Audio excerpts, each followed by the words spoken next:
আসসালামু আলাইকুম সবাইকে। আশা করি তোমরা সবাই ভালো আছো। দেখো আজকের এই ক্লাস হচ্ছে আমরা কেমিস্ট্রি এমসিকিউ থান্ডার সিরিজের আমাদের সর্বশেষ লেকচার। এটা হচ্ছে আমাদের আজকেই আমরা চ্যাপ্টার 11+12 এই দুইটা চ্যাপ্টারেরই হচ্ছে এমসিকিউ একদম ঝামা করে ফেলবো ইনশাল্লাহ। সো আজকের এই ক্লাসটাই আমাদের কেমিস্ট্রি এমসিকিউ থান্ডার সিরিজের সর্বশেষ ক্লাস। এই ক্লাসে আমরা এই দুইটা চ্যাপ্টার শেষ করে দিব এবং যা যা রিসোর্সেস আছে তোমরা তাও পেয়ে যাবে ইনশাল্লাহ। ঠিক আছে, সো আমরা শুরু করি। দেখো ফার্স্টেই বলছে সমগোত্রীয় শ্রেণীর এক সদস্য থেকে অন্য সদস্যের পার্থক্যে কি থাকে। আমি একটা জিনিস বলি, লাইক অ্যালকেন, এই যে এটা কি ভাই, এটা হচ্ছে মিথেন, বুঝছো? এরপরে ইথেনের সংকেত কি, CH3 এটা হচ্ছে ইথেন। এরপরে তোমার প্রোপনের সংকেত কি ভাইয়া, CH3 CH2 CH3, ঠিক আছে এটা। এরপরে বিউটেনের সংকেত কি, CH3 CH2 CH2 CH3, এটা CH3 হওয়ার কথা, ঠিক আছে। তো তুমি যদি এইভাবে দেখো, এই যে বিউটেন আছে, তুমি দেখো এটা যে প্রোপেন থেকে বিউটেনে গিয়ে জাস্ট সব ঠিকঠাক আছে, আর একটা CH2 বাড়ছে, ঠিক আছে।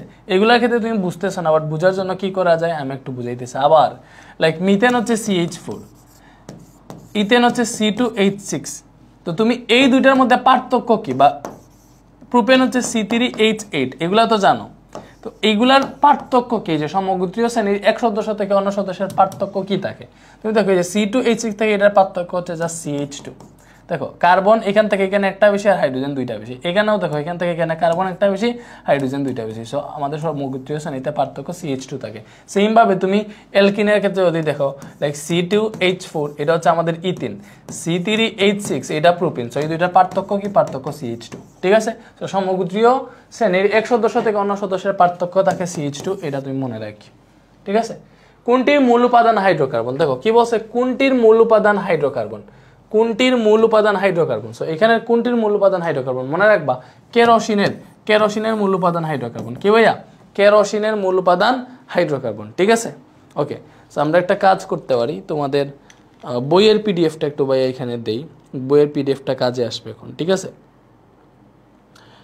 কেমিস্ট্রি বুক পিডিএফ, এতে কিছু দেখানো লাগবে এমসিকিউ। তো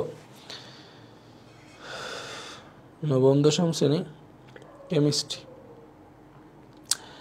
একটু সময় নিয়ে নিচ্ছি ভাইয়া।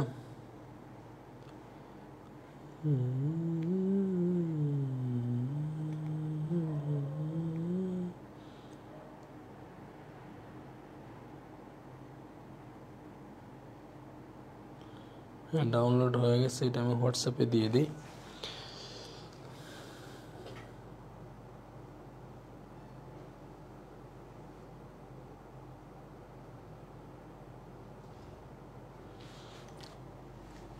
ওকে, সো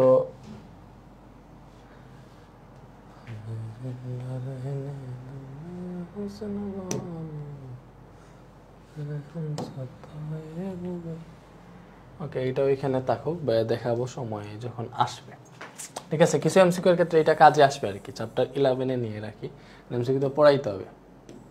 ওকে,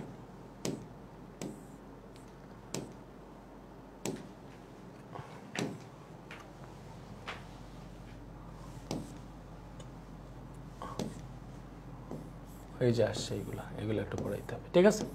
ওকে, যাই হোক, সো আমরা দেখি, আমরা এটা বুঝলাম কোনটির মূল উপাদান হাইড্রোকার্বন, কেরোসিন। সো মনে রাখবা কেরোসিনের শুধুমাত্র হাইড্রোজেন এবং কার্বন থাকে। এই যে বলছে কোনটা সম্পৃক্ত হাইড্রোকার্বন, মনে রাখবা এই যে সম্পৃক্ত হাইড্রোকার্বন মানে কি, সম্পৃক্ত হাইড্রোকার্বন হচ্ছে শুধুমাত্র অ্যালকেন, শুধুমাত্র অ্যালকেন হচ্ছে ভাই সম্পৃক্ত হাইড্রোকার্বন। সো অ্যালকেনের সংকেত কি, অ্যালকেনের সংকেত হচ্ছে CnH2n+2, এটা হচ্ছে অ্যালকেনের সংকেত। তোমরা জানো অ্যালকেনের হচ্ছে এটা, এগুলো তো ভালো করে জানো। অ্যালকেন কি ভাইয়া, অ্যালকেনের সাধারণ সংকেত হচ্ছে CnH2n+2। তারপরে আসো অ্যালকিন, অ্যালকিনের সংকেত কি ভাইয়া, অ্যালকিনের সাধারণ সংকেত হচ্ছে CnH2n। তারপরে আসো অ্যালকাইন, অ্যালকাইনের সংকেত কি ভাইয়া, আমাদের অ্যালকাইনের সংকেত হচ্ছে CnH2n-2। তো এগুলো হচ্ছে আমাদের, এটা হচ্ছে অ্যালকাইন, এটা হচ্ছে অ্যালকিন, এবং এটা হচ্ছে আমাদের অ্যালকেন, ঠিক আছে। ওকে, সো আমাদের ফার্স্টে কোনটা সম্পৃক্ত হাইড্রোকার্বন, এখানে কোনটা ভাইয়া, তো কোনটা CnH2n+2 তে দেখো এটা হচ্ছে C2H4, দ্যাট মিন্স এটা আমাদের কি মানতেছে CnH2n। ভালো করে বুঝো, মানে কার্বন 2টা হাইড্রোজেন 4টা 2 2 4 ডাইরেক্ট এটা হচ্ছে দেখো অ্যালকাইন CnH2n-2 মানতেছে এইটা দেখো কার্বন C3 আর হাইড্রোজেন 8টা মানে কি 2 × 3 + 2 এই যে 3 2 6 আর 2 8 সো এটা আমাদের কি মানতেছে CnH2n+2 CnH2n+2 এই শর্তটাকে মানতেছে এবং এটা কি প্রকাশ করতেছে অ্যালকেন দ্যাট মিন্স এটা হচ্ছে আমাদের সম্পৃক্ত হাইড্রোকার্বন ঠিক আছে পেট্রোলিয়ামে শতকরা কত ভাগ কেরোসিন থাকে সো এই জিনিসগুলো একটু তোমাকে দেখে আসি এগুলো বই থেকেই পড়তে হবে ঠিক আছে তো ফার্স্টে আসো আমাদের যে প্রাকৃতিক গ্যাস যেটা আছে না এই প্রাকৃতিক গ্যাসের প্রধান উপাদান হচ্ছে মিথেন মনে রাখবা আমাদের যে প্রাকৃতিক গ্যাসটা আছে না এই প্রাকৃতিক গ্যাসের প্রধান উপাদান কি ভাইয়া আমাদের প্রাকৃতিক গ্যাসের প্রধান উপাদান হচ্ছে মিথেন আমাদের প্রাকৃতিক গ্যাসে মিথেন থাকে 80% ইথেন থাকে 7% প্রাকৃতিক গ্যাসে মিথেন 80% ইথেন 7% প্রোপেন 6% বিউটেন ও আইসোবিউটেন থাকে 4% ঠিক আছে এবং পেন্টেন থাকে 3% এগুলা মনে রাখবে এগুলা থেকে এমসিকিউতে আসে সো এগুলা আসে এজন্য এই পার্টটা বই থেকেই পড়া উচিত আমি যতই দেখাই না কেন তোমাদের কমন ফলাইতে হলে এবার থেকে একটা না একটা এমসিকিউ আসবে সো এগুলা ভালোভাবে তোমার শিখে রাখা উচিত কি বলছি প্রাকৃতিক গ্যাসে মিথেন থাকে ভাইয়া 80% প্রাকৃতিক গ্যাসে ন্যাচারাল যে প্রাকৃতিক গ্যাস এটাতে মিথেন কত পার্সেন্ট 80% ঠিক আছে ইথেন থাকে 7% প্রোপেন থাকে দেখো প্রোপেন কত পার্সেন্ট 6% বিউটেন ও আইসোবিউটেন থাকে 4% পেন্টেন থাকে 3% ঠিক আছে কিন্তু বাংলাদেশে পর্যন্ত যে প্রাকৃতিক গ্যাস পাওয়া গেছে তাতে 99.9% মিথেন আছে ঠিক আছে এরপরে পেট্রোলিয়ামের উপাদান ও তাদের পৃথকীকরণ আচ্ছা পেট্রোলিয়াম গ্যাস এগুলা কি ভাইয়া ওই যে মাটির নিচের যে আমাদের অয়েল টয়েল থাকে ওইগুলো আর কি আচ্ছা সো আসো এই যে পেট্রোলিয়াম গ্যাস এখানে দেওয়া আছে দেখো কোনটা কি সো আমাদের মেইন দরকার হচ্ছে এই পার্টটা এমসিকিউর জন্য এই যে ফার্স্টে পেট্রোলিয়াম গ্যাসের মধ্যে প্রথম পার্টটা হচ্ছে আমাদের পেট্রোলিয়াম গ্যাস এটা হচ্ছে আমাদের পেট্রোলিয়ামের একটা অংশ আর কি যে পেট্রোলিয়াম গ্যাস যেটা এটা কি হইল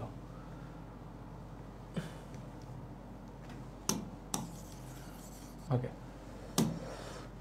এটা দিয়ে দেখি সো পেট্রোলিয়াম গ্যাস এই পেট্রোলিয়াম গ্যাস এইটার স্ফুটনাঙ্ক হচ্ছে 0 ডিগ্রি থেকে 20 ডিগ্রি সেলসিয়াস মনে রাখবা পেট্রোলিয়াম গ্যাসের স্ফুটনাঙ্ক 0 থেকে 20 ডিগ্রি সেলসিয়াস কত ডিগ্রি সেলসিয়াস 0 থেকে 20 ডিগ্রি সেলসিয়াস এবং এটাতে কার্বন সংখ্যা 1 থেকে 4 পেট্রোলিয়াম গ্যাসের কার্বন সংখ্যা কত 1 থেকে 4 এবং পেট্রোলিয়ামে শতকরা 2 ভাগ পেট্রোলিয়াম গ্যাস থাকে সো আমাদের মূল পেট্রোলিয়াম গ্যাসের একটা পার্ট হচ্ছে এই মানে কি বলে পেট্রোলিয়ামে আমাদের মূল হচ্ছে পেট্রোলিয়াম মূল যে পেট্রোলিয়াম আছে এই পেট্রোলিয়ামের একটা পার্ট হচ্ছে এই পেট্রোলিয়াম গ্যাস আমাদের মূল পেট্রোলিয়ামের একটা পার্ট পেট্রোলিয়াম গ্যাস একটা পার্ট পেট্রোল একটা পার্ট নেপথাল ঠিক আছে এটা কার অংশ পেট্রোলিয়ামের অংশ ঠিক আছে তো এই যে পেট্রোলিয়াম গ্যাস হচ্ছে কার্বন সংখ্যা 1 থেকে 4 পর্যন্ত থাকবে এবং এই গ্যাসকে চাপ প্রয়োগ করে তলে পরিণত করে সিলিন্ডার ভর্তি করা হয় এজ এ এলপিজি গ্যাস নামে রান্নার জন্য অনেক ব্যবহার করে যাই হোক এরপরে পেট্রোল এটাও কার অংশ পেট্রোলিয়ামের অংশ ঠিক আছে পেট্রোলকে গ্যাসোলিনও বলা হয় এই অংশের স্ফুটনাঙ্ক 21 থেকে 70 ডিগ্রি সেলসিয়াস দেখো আমরা বলছিলাম পেট্রোলিয়ামের স্ফুটনাঙ্ক 0 থেকে 20 ডিগ্রি সেলসিয়াস কার্বন সংখ্যা 1 থেকে 4 পেট্রোলের স্ফুটনাঙ্ক কি ভাইয়া 21 থেকে পেট্রোলের স্ফুটনাঙ্ক হচ্ছে 21 থেকে 70 ডিগ্রি সেলসিয়াস এবং এইটাতে কার্বন সংখ্যা 5 থেকে 10 কার্বন সংখ্যা কত 5 থেকে 10 এই যে দেওয়া আছে কার্বন সংখ্যা 5 থেকে 10 পর্যন্ত এবং পেট্রোলিয়ামের শতকরা 5 ভাগই হচ্ছে গ্যাসোলিন বা পেট্রোল ঠিক আছে আমাদের মূল পেট্রোলিয়ামের শতকরা 5 ভাগই হচ্ছে আমাদের এই গ্যাসোলিন বা পেট্রোল এরপরে আসো নেপথা কি ভাইয়া নেপথা হচ্ছে এই পেট্রোলিয়ামের একটা অংশ এবং এটা স্ফুটনাঙ্ক হচ্ছে 71 থেকে 120 ডিগ্রি সেলসিয়াস ঠিক আছে এবং এটাতে কার্বন সংখ্যা নেপথাতে কার্বন সংখ্যা 7 থেকে 14 পর্যন্ত নেপথাতে কার্বন সংখ্যা কত 7 থেকে 14 পর্যন্ত এবং পেট্রোলিয়ামে শতকরা 10 ভাগ নেপথা থাকে পেট্রোলিয়ামে শতকরা কত ভাগ নেপথা থাকে 10 ভাগ আচ্ছা এবং এরপরে আসো কেরোসিন তো কেরোসিনের স্ফুটনাঙ্ক এটা কিন্তু ইম্পর্টেন্ট সবচেয়ে বেশি ইম্পর্টেন্ট কেরোসিনে কিন্তু 121 থেকে 170 ডিগ্রি সেলসিয়াস এটা হচ্ছে কেরোসিনের স্ফুটনাঙ্ক 121 থেকে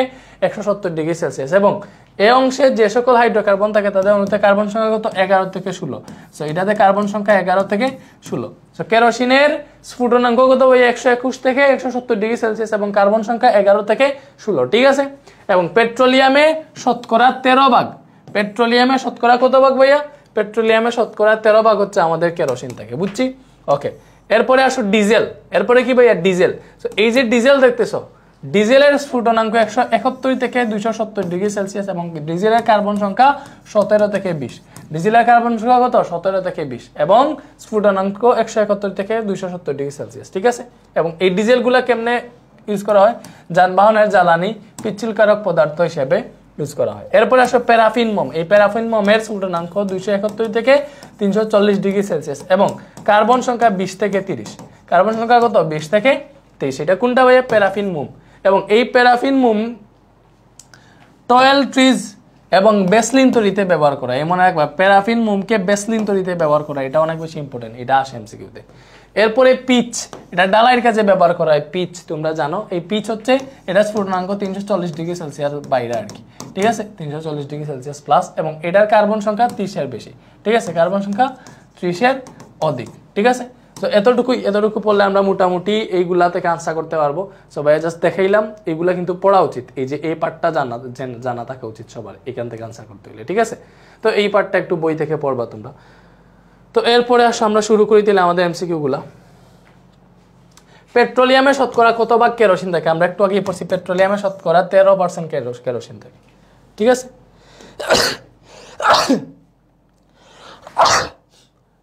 সিএনজিতে প্রধান উপাদান কোন গ্যাস দেখো সিএনজিতে প্রধান কোনটা মিথেন সিএনজিতে প্রধান গ্যাস কোনটা মিথেন ঠিক আছে প্রাকৃতিক গ্যাসে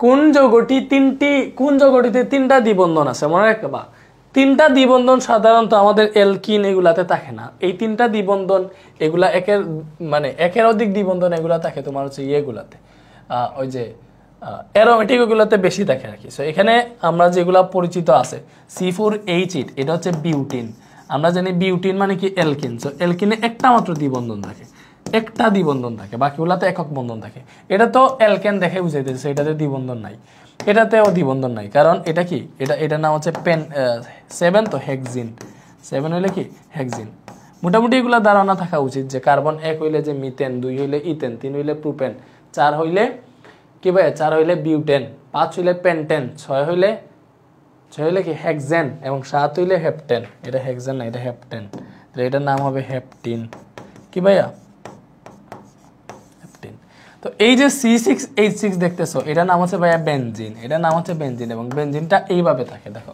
বেনজিন হচ্ছে কার্বন 6টা থাকে কয়টা কার্বন 6টা এবং প্রত্যেকটা এইভাবে থাকলো এবং এটা হচ্ছে অ্যারোমেটিক যৌগ এবং এটাতে একান্তর দ্বিবন্ধন থাকে একান্তর দ্বিবন্ধন মানে কি একটার পর পর দ্বিবন্ধন থাকবে সো এটাতে দ্বিবন্ধন দিলে এটাতে থাকবে না এটাতে দ্বিবন্ধন থাকবে এটাতে নাই এটাতে দ্বিবন্ধন থাকবে সো এটা হচ্ছে আমাদের বেনজিনের স্ট্রাকচার সো প্রত্যেকটাতে একটা করে হাইড্রোজেন অ্যাড হয় এটা একটা করে হাইড্রোজেন অ্যাড হয় ঠিক আছে সো এটা হচ্ছে আমাদের বেনজিন সো এই যে বেনজিনে তুমি দেখতেছো একান্তর দ্বিবন্ধন থাকে এবং 6টা কার্বন থাকে এখানে আমরা দেখতেছি যে আমাদের কয়টা দ্বিবন্ধন আছে 3টা দ্বিবন্ধন আছে এবং এজন্য বেনজিনে হচ্ছে 3টা দ্বিবন্ধন আছে এটা বলতে পারবা এরপরে আছে তোমার এটা মতো নেপথালিন সো নেপথালিন যদি আঁকো নেপথালিনে 5টা দ্বিবন্ধন থাকে নেপথালিনে 5টা দ্বিবন্ধন থাকে মনে রাখবা 5টা দ্বিবন্ধন থাকে সো দুইটা বেনজিনকে এক জায়গায় করলে যেটা উৎপন্ন হয় এটাই মনে করো নেপথালিন কেমনে ভাই তোমাকে দেখাই নেপথালিন হচ্ছে এইরকম সো এটা বুঝছো তো সো এটাকে তারা এইভাবে লিখে আর কি এই যে বেনজিনটাকে এইভাবে লিখে যে প্রত্যেকটা হচ্ছে কার্বন দেন এইভাবে হচ্ছে এড হয়েছে বেনজিনটাকে এইভাবে লেখা হয় ঠিক আছে এই যে এইটা লিখলেই বোঝা যায় এটা হচ্ছে বেনজিন ঠিক আছে আর নেপথালিন হচ্ছে জাস্ট এটার সাথে আরেকটা বেনজিন মনে করো জাস্ট এড হয়েছে ঠিক আছে এবং ওইটাতে কার্বন সংখ্যা থাকে কয়টা 10টা থাকে ঠিক আছে এটা হচ্ছে আমাদের নেপথালিন এটা হচ্ছে নেপথালিন এবং এটাতে 5টা দ্বিবন্ধন থাকে প্রোপেনে কয়টা দ্বিবন্ধন আছে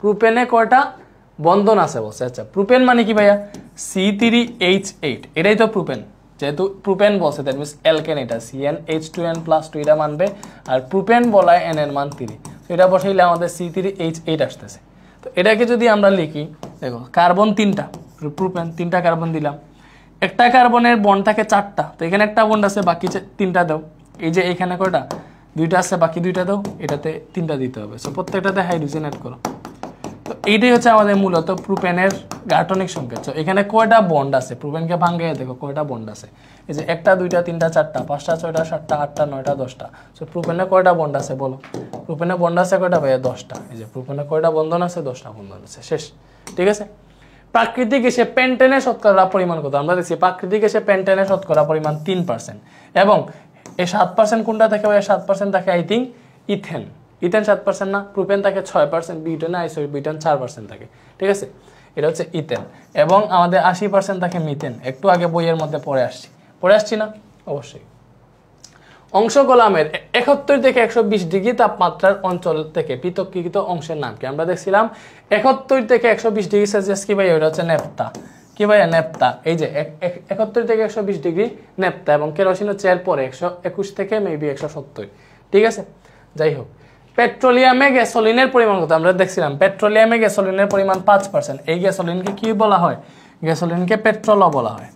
গ্যাসোলিনকে পেট্রোলও বলা হয়, পেট্রোল অথবা গ্যাসোলিন বলা হয়। ঠিক আছে, পেট্রোল অথবা গ্যাসোলিন বলা হয়। তো পেট্রোলিয়ামে আমাদের গ্যাসোলিনের পরিমাণ 5%। কোনটি অধিক সক্রিয়? সো অধিক সক্রিয় কোনগুলা মনে রাখবা, অ্যালকিন অ্যালকাইন এগুলো অধিক সক্রিয়। অ্যালকিন অ্যালকাইন এগুলো হচ্ছে অ্যালকেন থেকে সক্রিয়। এগুলো কি ভাই? অ্যালকেন থেকে সক্রিয়। ঠিক আছে, যেগুলোতে দ্বিবন্ধন আছে এগুলা কি সক্রিয় বেশি। তো এখানে দেখো C3, ফার্স্টে C3H8, এটা কি? এটা হচ্ছে অ্যালকেন। তুমি দেখো CnH2n+2 এর সূত্র মানতেছে, এটার নাম প্রোপেন। এটা কি? এটা হচ্ছে বিউটেন, এটা হচ্ছে পেন্টেন। বাট এই যে C3H6, এটা দেখো CnH2n, এই শর্ত মানতেছে, দ্যাট মিনস এটা অ্যালকিন এবং এটার নাম হচ্ছে আমাদের প্রোপেন। সো আমি বলছি অ্যালকিন যেগুলো আছে, দ্বিবন্ধন যেগুলো আছে তাকে ওইগুলো বেশি সক্রিয়, এজন্য এই প্রোপেনটা হচ্ছে বেশি সক্রিয়। ভাইকে বুঝাইতে পারতেছি? তোমাদেরকে এইগুলা ভাই এত ডিটেলসে পড়াইতেছি কেন? কারণ এটা আমাদের বেসিক টু প্রো কোর্সেরই একটা পার্ট। সো যেহেতু এমসিকিউ থান্ডার সিরিজ মানে হচ্ছে তোমাকে প্রত্যেকটা জিনিস বুঝে শিখাইতেছি, তাতে তোমার মাথায় এগুলা গেঁথে যায় এবং তুমি ওই অনুযায়ী এগুলা প্র্যাকটিস করবা। ঠিক আছে, তোমাকে আমি যেটা এখন 1 ঘন্টায় শিখাইতেছি ওইটা তুমি আনসার করতে হবে 20 মিনিটে, ওই ক্যাপাবিলিটি অর্জন করতে হবে। ঠিক আছে, তুমি দেখেই বুঝে ফেলতা যে এটা হচ্ছে আমাদের প্রোপিন, দ্যাট মিনস এটাই আনসার। আমি তো দেখলে যেতাম আরে এটা CnH2n শেষ, এটা আনসার, এইভাবে দাগিয়ে দিতাম, আমার এটা 3 সেকেন্ডও লাগতো না দাগাইতে। তোমাদের বোঝানোর ক্ষেত্রে বুঝাইতেছি সময় নিয়ে। ঠিক আছে, যাতে বুঝো। নিচের কোনটি অসম্পৃক্ত হাইড্রোকার্বন? অসম্পৃক্ত কোনগুলা? অ্যালকিন এবং অ্যালকাইন, এগুলো হচ্ছে অসম্পৃক্ত। অসম্পৃক্ত কোনগুলা ভাইয়া? অসম্পৃক্ত কোনগুলা বলো? অ্যালকিন প্লাস অ্যালকাইন, এই যে হাইড্রোকার্বনগুলো আছে এগুলো হচ্ছে আমাদের অসম্পৃক্ত হাইড্রোকার্বন। এগুলা কি? এগুলো হচ্ছে অসম্পৃক্ত হাইড্রোকার্বন। ঠিক আছে, সো এখানে কোনটা আছে দেখো, বেনজিন ন্যাপথালিন এগুলো কিন্তু অ্যারোমেটিক। ঠিক আছে, এরপরে সাইক্লোহেক্সেন, এই যে নাম দেখলেই বুঝে যায় হেক্সেন, এটা কি? অ্যালকেনের মতো, দ্যাট মিনস এটা না। এই যে সাইক্লোবিউটিন বলছে, এই সাইক্লো মানে কি? এগুলো হচ্ছে আমাদের বদ্ধ শিকল।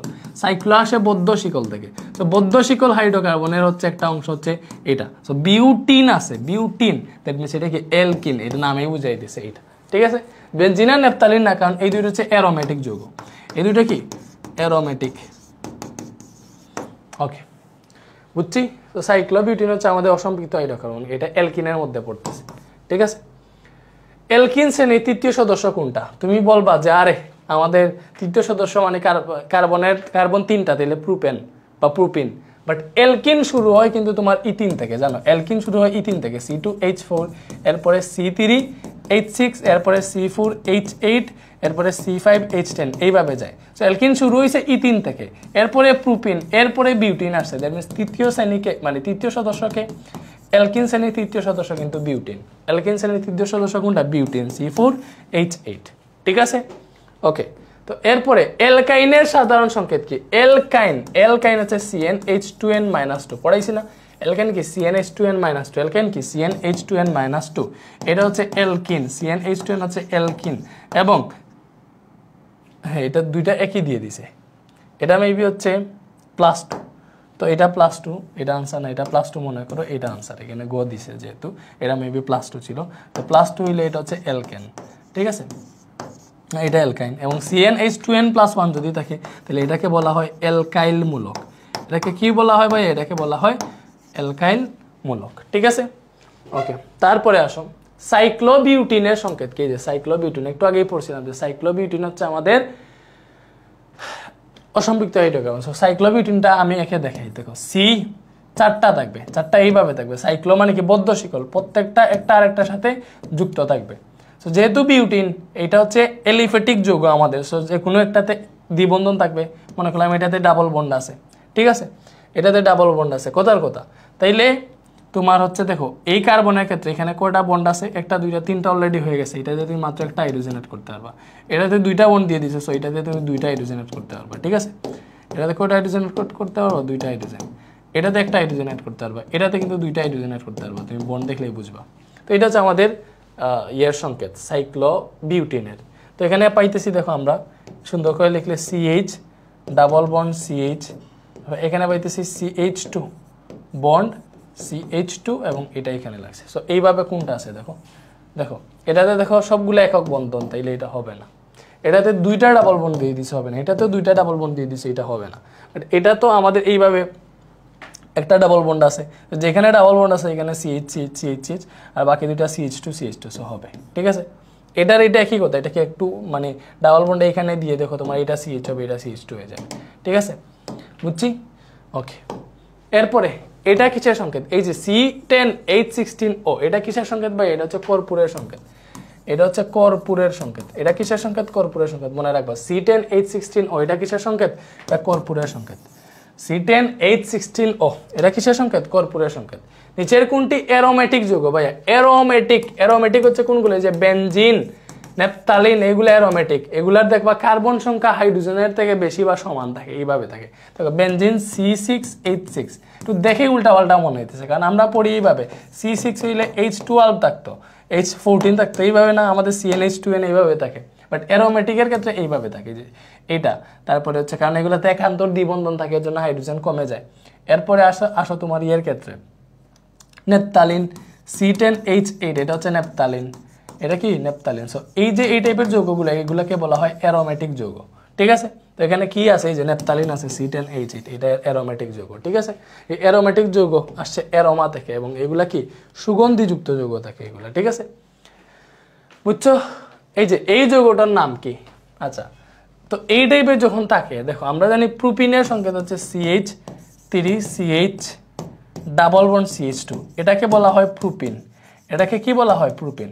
ঠিক আছে, বাট এটা যদি এই CH3 যদি এইভাবে কানেক্টেড থাকে, ঠিক আছে, তো এটা হচ্ছে দেখো, মানে তখন ধরা হয় যে প্রথম কার্বনের সাথে আমাদের ডাবল বন্ড আছে, এজন্য এটার নাম থাকে প্রোপিন 1। এটা কি দেখে? প্রোপিন 1। ঠিক আছে, ওকে। এই যে এইটা, সো এগুলার নামকরণ আমি তোমাদের শিখাই নাই, আসলে মেইন ক্লাসেও শিখাই নাই। এগুলা খুব বেশি আসার সম্ভাবনা নাই, বাট তারপর একটা স্কুলে যখন আসে আমি দেখাইতেছি। এগুলো তোমাদের এরকম নামকরণ তোমাদের সিলেবাসেই নাই। বাট তারপরে দেখো এখানে কি দিছে? CH3 বন্ড সির লগে Cl2 দিছে, তাহলে একটা Cl এইদিকে আর একটা Cl এইদিকে থাকবে, বুঝছো? Cl2 না, এরপরে CH2, এরপরে CH3। তো এরপরে এগুলার নামকরণ, ফার্স্ট হচ্ছে কার্বন সংখ্যা, কোনটা কত নাম্বার কার্বন, এগুলা ইউজ করা হয়। তো দেখো এগুলো হচ্ছে কার্যকরী মূলক। ঠিক আছে, বা হচ্ছে মনে করো আমাদের একটা অ্যালকাইল হ্যালাইড হ্যালোজেন গ্রুপের একটা মূল এখানে অ্যাড হয়েছে। সো প্রথমে তুমি প্রথম থেকে মানে যেই দিক থেকে আসলে প্রথমে এইগুলা পাবা, ওই দিক থেকে নামকরণ করবা। এই দিক থেকে যদি করো 1 2 3, 3 নাম্বার কার্বনে আমি এই Cl পাইতেছি। বাট এই দিক থেকে যদি আমি করি, দেখো এই দিক থেকে যদি করি, তাহলে 1 2 3 4, এই যে 2 নাম্বারে হচ্ছে আমি Cl পাইতেছি, তাহলে আমি এই দিক থেকে নামকরণ করবো। এই দিক থেকে আমি কার্বনের নামকরণ করবো। এটা হবে 1, এটা 2 নাম্বার কার্বন, এটা 3 নাম্বার কার্বন, এটা 4 নাম্বার কার্বন। ঠিক আছে, দেখো 2 নাম্বার কার্বনে 2টা ক্লোরিন আছে, সো তুমি নাম দিবা 2 নাম্বার কার্বনে কিন্তু ক্লোরিন 2টা আছে, তাইলে 2 নাম্বার কার্বনে 2টা ক্লোরিন। সো এই আমি 2বার ইউজ করবো, ক্লোরিন 2টা আছে না, তাইলে 2 2, এই 2 নাম্বার কার্বনে ক্লোরিন একটা, এই 2 নাম্বার কার্বনে ক্লোরিন আর একটা। এই যে এই দুটো হচ্ছে এই ক্লোরিনের জন্য, এটা বুঝতেছে এই ক্লোরিন 2 নাম্বার কার্বনে আছে, এবং এই ক্লোরিনের জন্য এই 2 এই 2 নাম্বার কার্বনে আছে। ঠিক আছে, তো 2 2, এখানে ক্লোরিন কয়টা আছে? 2টা আছে, তাহলে এটা হবে ডাইক্লোরো। ক্লোরিন কয়টা আছে? 2টা, তাহলে 2 2 ডাইক্লোরো। এরপরে এটাতে কার্বন কয়টা আছে? 4টা থাকলে কি হয়? বিউটেন হয় না? তাহলে 2 2 ডাইক্লোরো বিউটেন, এটা হচ্ছে আমাদের নাম 2 2 ডাইক্লোরো বিউটেন। ঠিক আছে, 2 2 ডাইক্লোরো বিউটেন, 2 2 ডাইক্লোরো বিউটেন, এই যে 2 2 ডাইক্লোরো বিউটেন, এইটাই বুঝছে?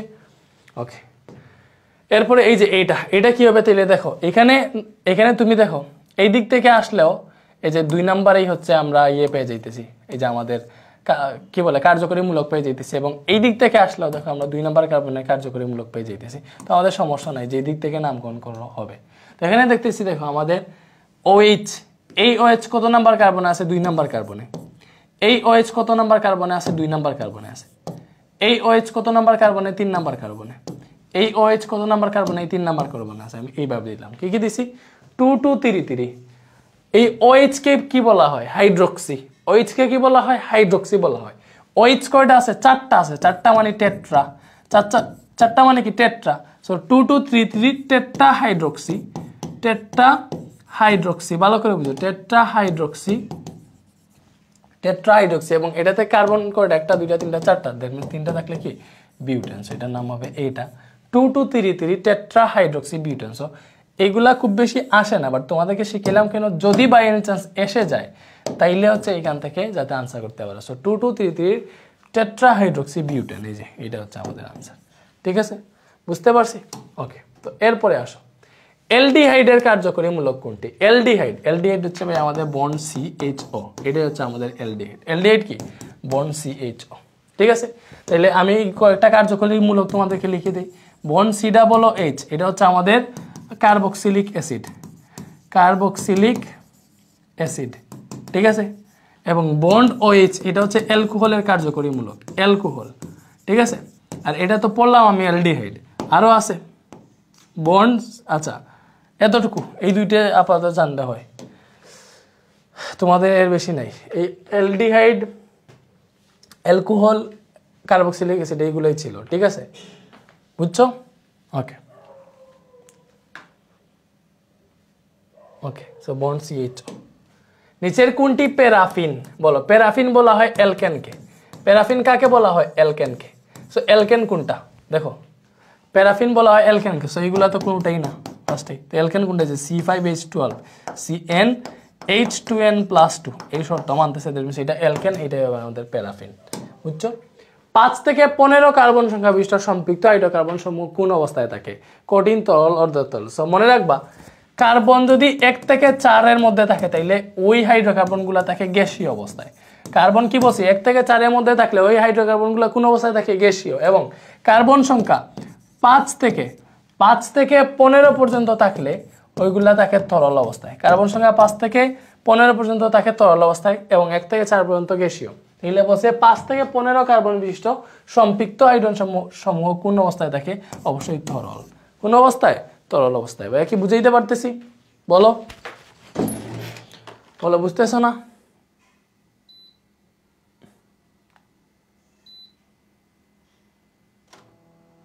তো আছে। ওকে, আমরা কি বুঝতেছি ভাইয়া? হ্যাঁ, বুঝতেছি। ঠিক আছে, তো এরপরে আসি আমরা, সম্পৃক্ত হাইড্রোকার্বন হ্যালোজেনের সাথে বিক্রিয়া করে কি উৎপন্ন করে? সম্পৃক্ত হাইড্রোকার্বন, সম্পৃক্ত মানে কি? অ্যালকেন। সম্পৃক্ত মানে কি ভাইয়া? অ্যালকেন। সো অ্যালকেন হ্যালোজেনের সাথে বিক্রিয়া করে কি উৎপন্ন করে? অ্যালকেন মানে কি ভাইয়া? লাইক C2H2n+2, আমি যে কোনো একটা অ্যালকেন লিখতেছি, মনে করো মিথেন তো একটা অ্যালকেন, তো CH4, এটা হ্যালোজেনের সাথে আমরা দিচ্ছি। হ্যালোজেন মনে করো যে গ্রুপ 17 মৌল, ক্লোরিন, ব্রোমিন, এগুলা। তো আমি মনে করলাম এটা ক্লোরিনের সাথে যদি বিক্রিয়া করে আলট্রাভায়োলেট এর উপস্থিতিতে, তাইলে এখানে আমাদের কি উৎপন্ন হয়? CH3Cl plus HCl। সো এই যে এটাকে আমরা কি পড়ি? মিথাইল ক্লোরাইড পড়ি না? সো এটাকে বলা হয় অ্যালকাইল। মিথাইল, এটা কোথা থেকে আসছে? Alkyl, methyl alkyl. লাইক এই যে মানে CnH2n+1, এটা কি ভাইয়া? ওইটা হচ্ছে আমাদের অ্যালকাইল না? সো এই যে দেখো CN1H2n+1 আকারে আছে, এটা হচ্ছে অ্যালকাইল, এটা অ্যালকাইল। এবং এটার সাথে হ্যালোজেন গ্রুপের মৌল যুক্ত হয়, এজন্য এটার নাম হয় অ্যালকাইল হ্যালাইড। বাট এখানে যেটা উৎপন্ন হয়েছে এটার নাম হচ্ছে মিথাইল ক্লোরাইড। এই যে এইভাবে নাম, মিথাইল ক্লোরাইড, এই যে হ্যালোজেন গ্রুপের মৌল ক্লোরিন, এই যে নামটার মিক্স আপটা পড়ো, alkyl halide, methyl chloride, alkyl halide উৎপন্ন হয়। ঠিক আছে, সো মনে একবার সম্পৃক্ত হাইড্রোকার্বন হ্যালোজেনের সাথে বিক্রিয়া করে কি উৎপন্ন করে? Alkyl halide. এই যে ভাই এখানে প্রমাণ দেখাই দিয়েছে। বিউটিন 2 এ কতটি হাইড্রোজেন আছে? তো এই যে বিউটিন 2 মানে কি? বিউটিন 2 মানে হচ্ছে এই যে লাইক এটার 2 নাম্বার কার্বনে তোমার ডাবল বন্ড। তো আমাদের কার্বন কয়টা? 4টা। বিউটিনের কার্বন থাকে 4টা, তো এর 2 নাম্বার কার্বনে ডাবল বন্ড। সো এই দিক থেকে যদি আসি, 2 নাম্বার কার্বনে ডাবল বন্ড, এখানে ডাবল বন্ড। ঠিক আছে, এটা হচ্ছে বিউটিন 2। তো এইবারে দেখো, এখানে তুমি হাইড্রোজেন এইভাবে অ্যাড হবে, এটাতে 3টা বন্ড আছে, একটা হাইড্রোজেন অ্যাড হয়েছে, এটাতে 3টা বন্ড আছে, একটা হাইড্রোজেন অ্যাড হয়েছে, একটা বন্ড আছে, তাহলে আরও 3টা হাইড্রোজেনের জন্য বন্ড দিবা। সো এটা কি পাইলাম? এটা পাইলাম হচ্ছে আমাদের 4টা কার্বন আছে। হাইড্রোজেন কয়টা? 1 2 3 4 5 6 7 8টা, 8টা। হাইড্রোজেন কয়টা আছে? 8টা। হাইড্রোজেন আছে 8টা, তাহলে বিউটিন 2 এ কতটা হাইড্রোজেন আছে? হাইড্রোজেন আছে 8টা। সো এটা হচ্ছে বিউটিন 2 হোক, বিউটিন 3 হোক, যাই হোক না কেন, হাইড্রোজেনের সংখ্যা চেঞ্জ হয় না। আমাদের বিউটিনের সংখ্যা C4H8, এই হাইড্রোজেন 8টাই থাকবে। ঠিক আছে, ওকে। HCl হাইড্রোক্লোরিক অ্যাসিডের জলীয় দ্রবণে ইথিন যোগ করলে কোনটি উৎপন্ন হয়? দেখি হাইড্রোক্লোরিক অ্যাসিডের জলীয় দ্রবণে ইথিন যোগ করবা, সো ইথিন মানে কি CH2 double bond CH2, so ওইটাতে যদি হাইড্রোক্লোরিক অ্যাসিড যুক্ত করে তাহলে কি উৎপন্ন হবে? H এটার সাথে যুক্ত হয়ে CH3 হবে, কারণ বন্ড তো ভেঙে যাবে, পাই বন্ড ভেঙে যাবে, তাহলে এখানে থাকবে একটা বন্ড এবং এই CH3 এর সাথে Cl যুক্ত হবে, CH2Cl। সো এটা কি ভাইয়া? CH3 CH2Cl, দ্যাট মিন্স এটার নাম কি? Ethyl chloride. যাই হোক, ইথাইল ক্লোরাইড না, ক্লোরোইথেন নাকি, যাই হোক। সো এটা কি পাইছি? এটা পাইছি হচ্ছে আমাদের যে CH3 CH2Cl এই যে এখানে আছে, বুঝছি? ওকে, এরপরে আসো, প্রোপিন ক্ষারীয় পটাশিয়াম পারম্যাঙ্গানেট দ্রবণের সাথে বিক্রিয়া করে কোন যৌগ তৈরি করে? কি বলছে?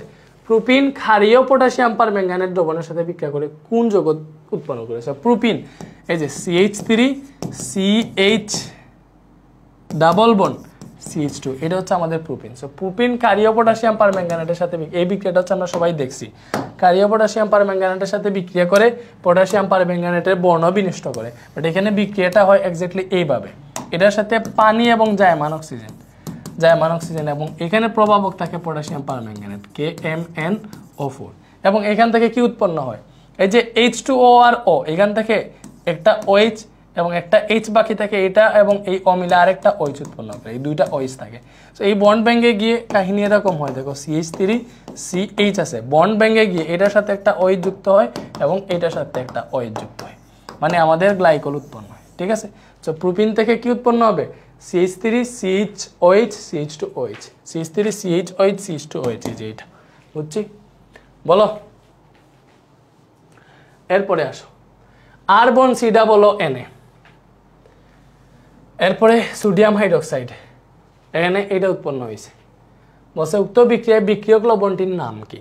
দেখো এখানে আর দেওয়া আছে CnH2n+1 এবং n এর মান 4, তাহলে আর যদি CnH2n+1 হয়, n এর মান যদি 4 হয়, তাহলে এটা হবে C4H9, ঠিক আছে?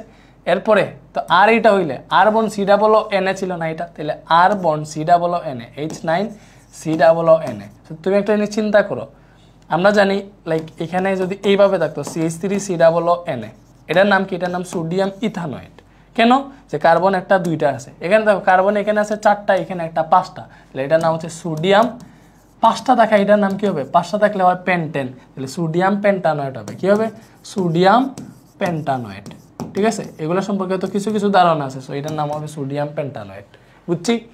এরপরে আসো, নিচের কোনটির সাথে ব্রোমিনের বিক্রিয়ায় ব্রোমিনের লাল বর্ণ বিনষ্ট হয়? অ্যালকিন আর অ্যালকাইনের সাথে এই কাহিনী ঘটে। সো অ্যালকিন আছে এখানে, অ্যালকিন অথবা অ্যালকাইন, C5H8, এই যে এটা দেখো C6H6 বেনজিন, এটা তো বাদ, এগুলো তো বাদ। আমাদের অ্যালকেন মানে এলিফেটিক যৌগের মধ্যে এগুলো চিন্তা করতে হবে, এগুলো তো অ্যারোমেটিক, ওইগুলো আগেই বাদ। তাহলে C4H10 এটা অ্যালকেন, তো অ্যালকেন আমরা জানি হচ্ছে সম্পৃক্ত হাইড্রোকার্বন, এটা ব্রোমিনের বর্ণ বিনষ্ট করে না, বাট এটা কিন্তু আমাদের অ্যালকাইনের মধ্যে পড়তেছে। আমরা জানি অ্যালকিন এবং অ্যালকাইন ব্রোমিনের বর্ণ বিনষ্ট করে, যেহেতু এটা অ্যালকিনে অ্যালকাইনের মধ্যে পড়তেছে, এটাই আনসার, ঠিক আছে? বুঝছি?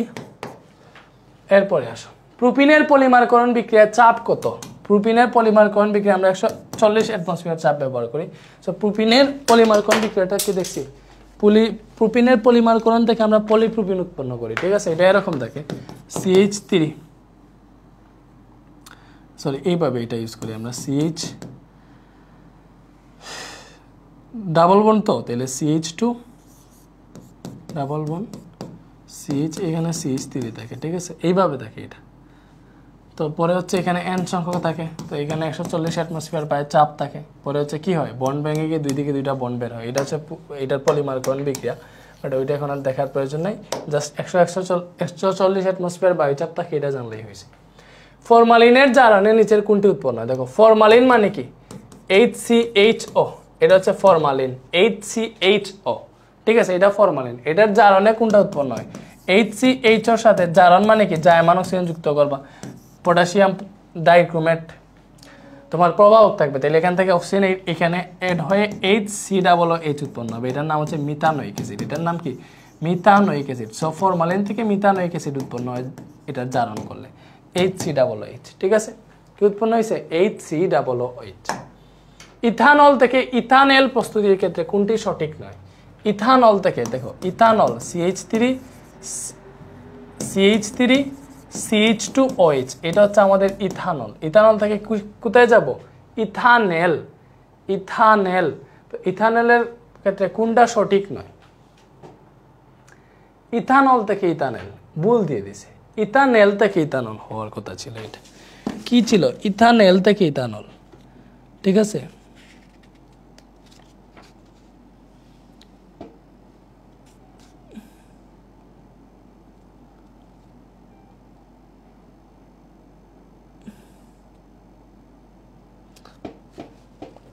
ও ইথানল থেকে ইথানেলে, ঠিক আছে। তো এটার ক্ষেত্রে 20% সালফিউরিক অ্যাসিড, 2% মার্কিউরিক সালফেট, আচ্ছা এইগুলা লাগে। 20% সালফিউরিক অ্যাসিড, এটা থেকে কি উৎপন্ন হয়? ইথানল থেকে ইথানল উৎপন্ন হয়। বাট কোনটা সঠিক নয়? সঠিক নয় হচ্ছে নিরোধন প্রক্রিয়া। কেন সঠিক নয় এটা আমি তোমাদেরকে বোঝাই। এটা থেকে যদি আমরা নিরোধন করি, আমরা সালফিউরিক অ্যাসিড দ্বারা হচ্ছে নিরোধন করলে এখান থেকে পানিটা মাইনাস হয়ে যায়, ঠিক আছে। নিরোধন করলে কি হয়ে যায়? পানি মাইনাস হয়ে যায়। সেটা থেকে পানি মাইনাস হয়ে গেলে এই OH এবং এখান থেকে H চলে যায়, তো এখান থেকে আমাদের উৎপন্ন হয় CH211CH2, এটার নাম হয়ে যায় ইথিন। তো আমরা দেখছি ইথানল থেকে নিরোধন করলে কি উৎপন্ন হয়? ইথিন উৎপন্ন হয়। তো আমাদের ইথানল থেকে ইথানেল হইতে হইলে তো আমাদের নিরোধন করা লাগবে না। এটাই আনসার, নিরোধন করা লাগবে না। বুঝছি? ওকে। স্টার্চ থেকে গাজন প্রক্রিয়া কোনটি প্রস্তুত করা যায়? স্টার্চ থেকে গাজন প্রক্রিয়া কি প্রস্তুত করা হয়? অ্যালকোহল প্রস্তুত করা হয়। গাজন প্রক্রিয়া কি প্রস্তুত করা যায়? অ্যালকোহল। কি ভাইয়া? অ্যালকোহল। স্টার্চ থেকে গাজন প্রক্রিয়া কি উৎপন্ন করা যায়? অ্যালকোহল। আমরা দেখছিলাম হচ্ছে আমাদের ইথানল উৎপন্ন একটা প্রক্রিয়া, গাজন প্রক্রিয়া। অ্যালকোহল উৎপন্ন মানে কি? CnH2n+1OH, এটা হচ্ছে অ্যালকোহলের সাধারণ সংকেত। CnH2n+1OH, কেন? কারণ অ্যালকোহলের সাধারণ সংকেত হচ্ছে R বন্ড OH, এই R মানে হচ্ছে CnH2n+1, ঠিক আছে। তো এরপরে দেখো কোনটি রেকটিফায়ার স্পিরিটের মূল উপাদান? মনে রাখবা, রেকটিফায়ার স্পিরিটের মূল উপাদান হচ্ছে ইথানল। রেকটিফায়ার স্পিরিটের মূল উপাদান কি? ইথানল। Ethanol, ethanol. এবং ইথানলের শতকরা কত ভাগ জলীয় দ্রবণকে রেকটিফায়ার স্পিরিট বলে? ইথানলের শতকরা 96% জলীয় দ্রবণকে রেকটিফায়ার স্পিরিট থাকে, ঠিক আছে। রেকটিফায়ার স্পিরিট বলেছে। ইথানলের মধ্যে মাত্র 4%, মানে ইথানলে যদি 4% ইথানল যদি থাকে এবং 96% যদি পানি থাকে, তাহলে এটাকে রেকটিফায়ার স্পিরিট বলে, ঠিক আছে। Rectified spirit. ঘনীভবন পলিমারকরণ বিক্রিয়া কোনটি? মনে রাখবা, আমরা যতগুলা পড়ছিলাম, এই যে পলিভিনাইল ক্লোরাইড, এটা হচ্ছে আমাদের কি বলে? দ্রুত পলিমারকরণ বিক্রিয়া, ঘনীভবন পলিমারকরণ বিক্রিয়া কোনটা ভাইয়া? শুধুমাত্র যে নাইলন 66 যেটা উৎপন্ন হয়, এটা হচ্ছে আমাদের ঘনীভবন পলিমারকরণ বিক্রিয়া ছিল। এবং পলিভিনাইল ক্লোরাইড, পলিপ্রোপিন, এগুলো হচ্ছে একই টাইপের, বাট এইটা ছিল ভিন্ন। নাইলন 6:6। আমি তোমাদেরকে একটু বই দেখে দেখাই। এই যে আসো, এই যে কি যে করছি আল্লাহই জানে। আমাদের বই এই যে বই,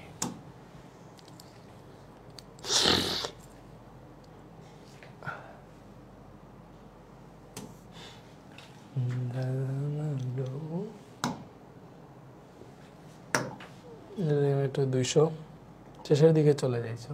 টোটাল 313 পেজ আছে, 280-তে চলে যায়।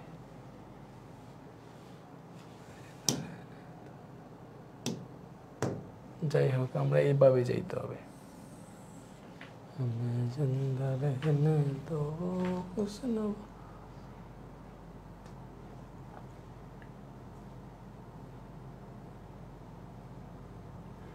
পলিমারকরণ বিক্রিয়া 2 ধরনের, ঠিক আছে।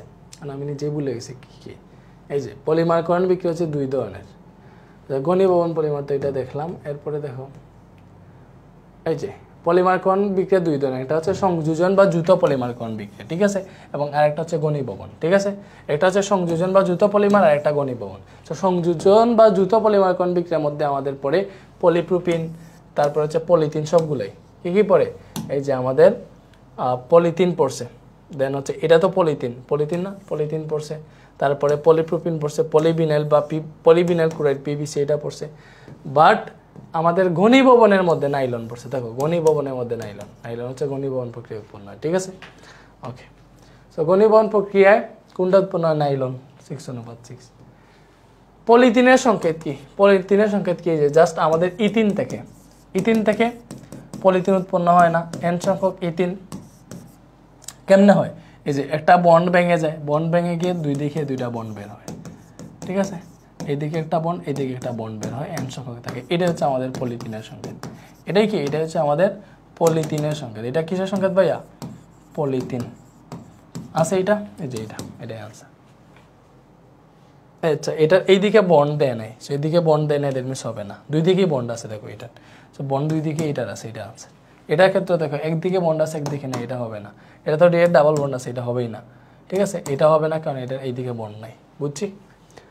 ওকে, এরপরে আসো, নিচের কোনটির উপস্থিতিতে নাইলন 6:6 উৎপন্ন হয়? নাইলন 6:6 উৎপন্ন হয় কোনটার উপস্থিতিতে? মনে রাখবা, টাইটেনিয়াম অক্সাইড TiO2 এটা প্রভাবক হিসেবে থাকে নাইলন ইয়েতে। দেখো নাইলনের ইয়েতে কোনটা প্রভাবক থাকে? এই যে দেখো, নাইলন উৎপাদনে টাইটেনিয়াম অক্সাইডটা প্রভাবক থাকে। ঠিক আছে, এবং নাইলন কিসে কিসে থেকে উৎপন্ন হয়? হেক্সামিথিলিন ডাইএমিন, বাট এটা না হেক্সামিথিলিন ডাইএমিন, এটা ভুল দিছে। হেক্সামিথিলিন ডাইএমিন হচ্ছে এটা হচ্ছে আমাদের হেক্সামিথিলিন ডাইএমিন, এবং এটা হচ্ছে এডিপিক অ্যাসিড। নাম উল্টাপাল্টা করে আছে, এডিপিক অ্যাসিড এখানে লেখার কথা ছিল, হেক্সামিথিলিন ডাইএমিন এখানে লেখার কথা ছিল।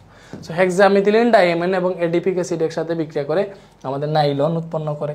এই বিক্রিয়াটা আমি দেখাইছিলাম আমাদের এই যে চ্যাপ্টার 11 ক্লাসে। প্রভাবক থাকে টাইটেনিয়াম অক্সাইড। ঠিক আছে, তো এরপরে আসি, এটা কিসের সংকেত? C6H10O5 এটা কিসের সংকেত? এটা হচ্ছে আমাদের স্টার্চের সংকেত। এটা কিসের সংকেত? স্টার্চ। এবং স্টার্চ থেকে গাজন প্রক্রিয়া কি উৎপন্ন করা হয়? অ্যালকোহল। মনে আছে? পড়ছিলাম যে। ওকে, দাঁতের ব্রাশ তৈরিতে ব্যবহৃত পলিমার কোনটা? দাঁতের ব্রাশ তৈরিতে ব্যবহৃত পলিমার নাইলন। দাঁতের ব্রাশ তৈরিতে কোনটা ব্যবহার করা হয়? নাইলন। এবং বাকিগুলো একটু আমরা দেখি। পলিথিন কিসে? পলিথিন হচ্ছে আমাদের বিভিন্ন পলিথিন হচ্ছে প্লাস্টিক তৈরিতে আর কি ব্যবহার করতে হয় পলিথিন, যেটা ওইটা। এবং পলিভিনাইল ক্লোরাইড কেমনে ব্যবহার করা হয়? এটা মেবি ব্যবহার করা হয় পাইপ তৈরিতে, পলিভিনাইল ক্লোরাইড। এগুলোও দেওয়া আছে এই যে বইয়ের মধ্যে সব আছে। এই যে আসো, কোনটার ব্যবহার কি? পলিথিনের ব্যবহার। পলিথিন সহজে কাটা যায় না, টেকসই। এবং প্লাস্টিক ব্যাগ, প্লাস্টিক শীট তৈরি করতে পলিথিন ব্যবহার করা হয়। পলিপ্রোপিন প্লাস্টিক রশি, প্লাস্টিক বোতল তৈরিতে, দেখছো? এবং পলিভিনাইল ক্লোরাইড এটা হচ্ছে পানির পাইপ, বিদ্যুৎ ও পরিবাহী পদার্থ, এগুলোর জন্য আমরা এগুলো করি। এবং নাইলন এটা হচ্ছে আমাদের কৃত্রিম কাপড়, রশি, দাঁতের ব্রাশ তৈরিতে এই নাইলন ব্যবহার করা হয়। ঠিক আছে, বুঝছি তো? এই যে এখান থেকে এখন পারবা সব। টেফলনের মনোমার, টেফলন হচ্ছে এই যে টেফলন হচ্ছে থাকবে, যে CF2 এটা হচ্ছে টেফলন। ঠিক আছে, টেফলন। কার্বন ডাইঅক্সাইড ও হাইড্রোজেন ব্যবহার করে কত তাপমাত্রায় উত্তপ্ত করলে অ্যালকোহল পাওয়া যায়? এটার বিক্রিয়া আমরা দেখছিলাম। কার্বন ডাইঅক্সাইড এবং হাইড্রোজেন কত তাপমাত্রায় যোগ করা হয়? প্রায় 250 ডিগ্রি সেলসিয়াস তাপমাত্রা। পরে এটা থেকে আমরা মিথেন পাই। ঠিক আছে, প্রায় 250 ডিগ্রি সেলসিয়াস তাপমাত্রা, বুঝছি? এই যৌগটার নাম কি? সাইক্লোহেক্সিন। অ্যারোমেটিক। এটা অ্যারোমেটিক হবে না, কারণ অ্যারোমেটিকে হচ্ছে একান্তর দ্বিবন্ধন থাকে। এখানে একটা বন্ধন আছে, এখানে একটা বন্ধন দিবে, এখানে একটা বন্ধন থাকবে, তখনই তো অ্যারোমেটিক। বাট এটা অ্যারোমেটিক না, কারণ এটাতে একটা মাত্র বন্ধন আছে। দ্যাট মিনস এটা আমাদের বদ্ধ শিকল হাইড্রোকার্বন। এটা হেক্সিন কেন হয়েছে? প্রত্যেকটা পয়েন্ট এক একটা কার্বন, ঠিক আছে? একটা, দুইটা, তিনটা, চারটা, পাঁচটা, 6টা কার্বন আছে এবং একটা ডাবল বন্ড আছে। যদি ডাবল বন্ড না থাকতো তাহলে এটার নাম হইতো সাইক্লোহেক্সেন, বাট ডাবল বন্ড থাকে, এটার নাম সাইক্লোহেক্সিন। এবং এটার আণবিক সংকেত C6H10। কেমনে? তুমি এটা আঁকতে পারো, লাইক এখানে কার্বন যদি থাকে, এটার এদিকে একটা ডাবল বন্ড আছে, তাহলে এখানে হবে CH2।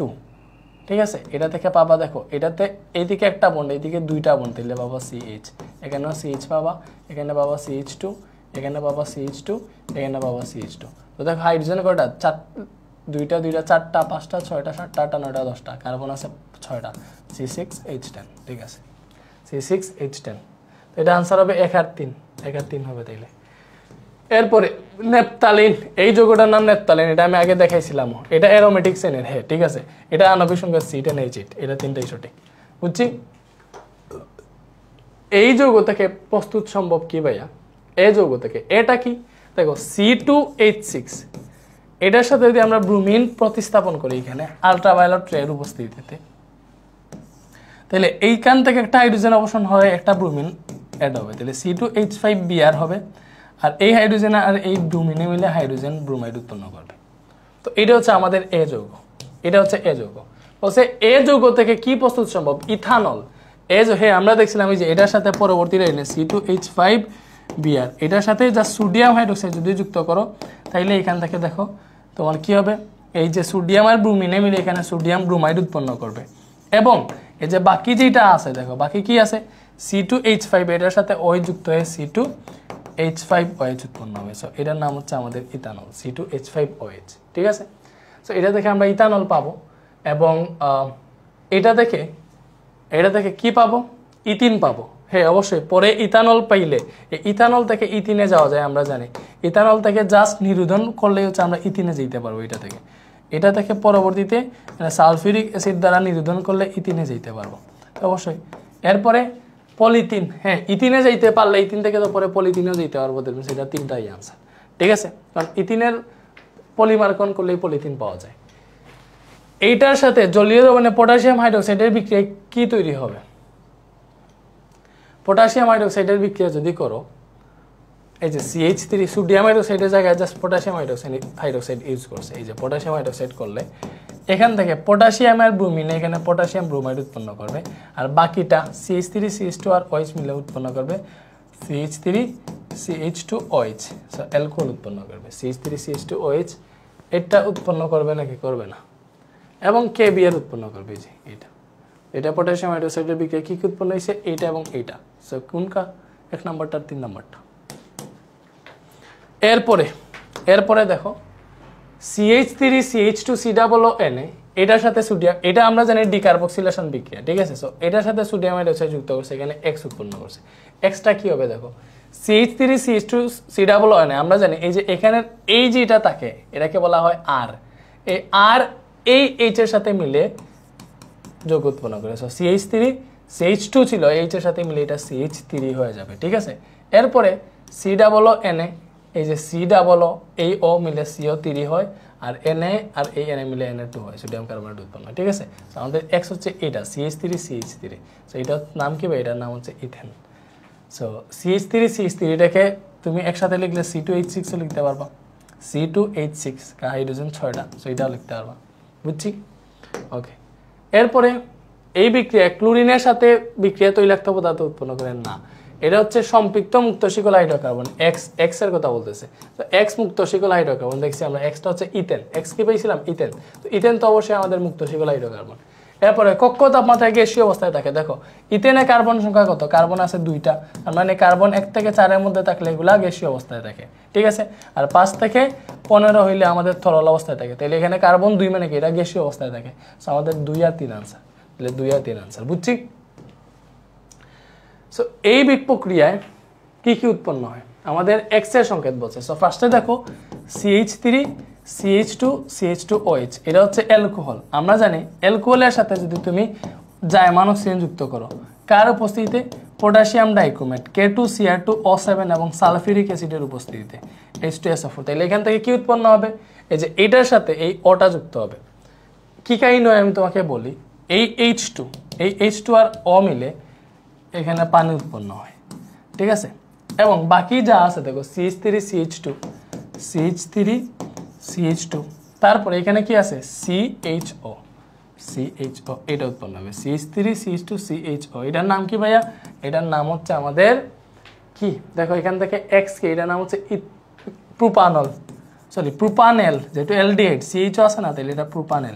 কি উৎপন্ন হয়েছে? CH3 CH2 CHO, CH3 CH2 CHO এই যে এটাতে। সো এটা আনসার। এরপরে Y যদি বলে তাহলে Y কেমনে পাবা?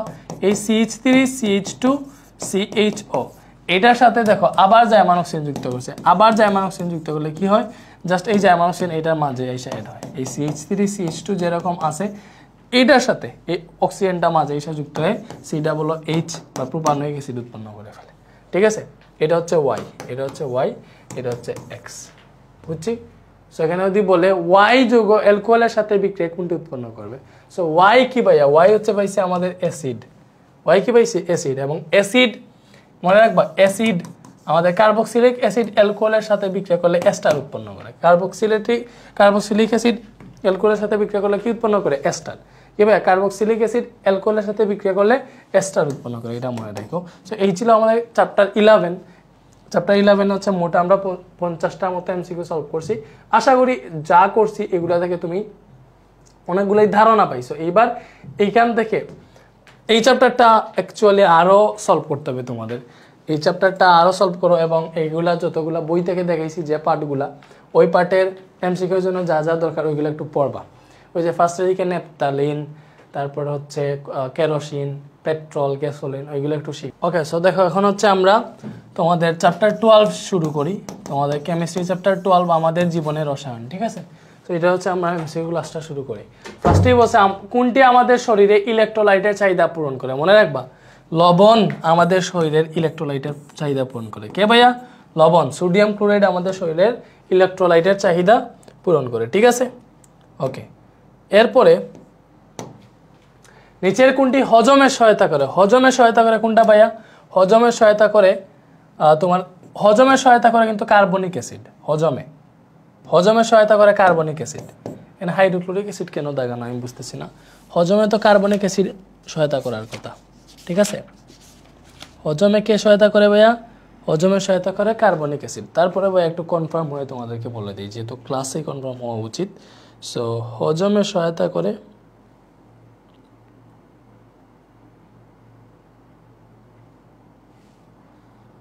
আচ্ছা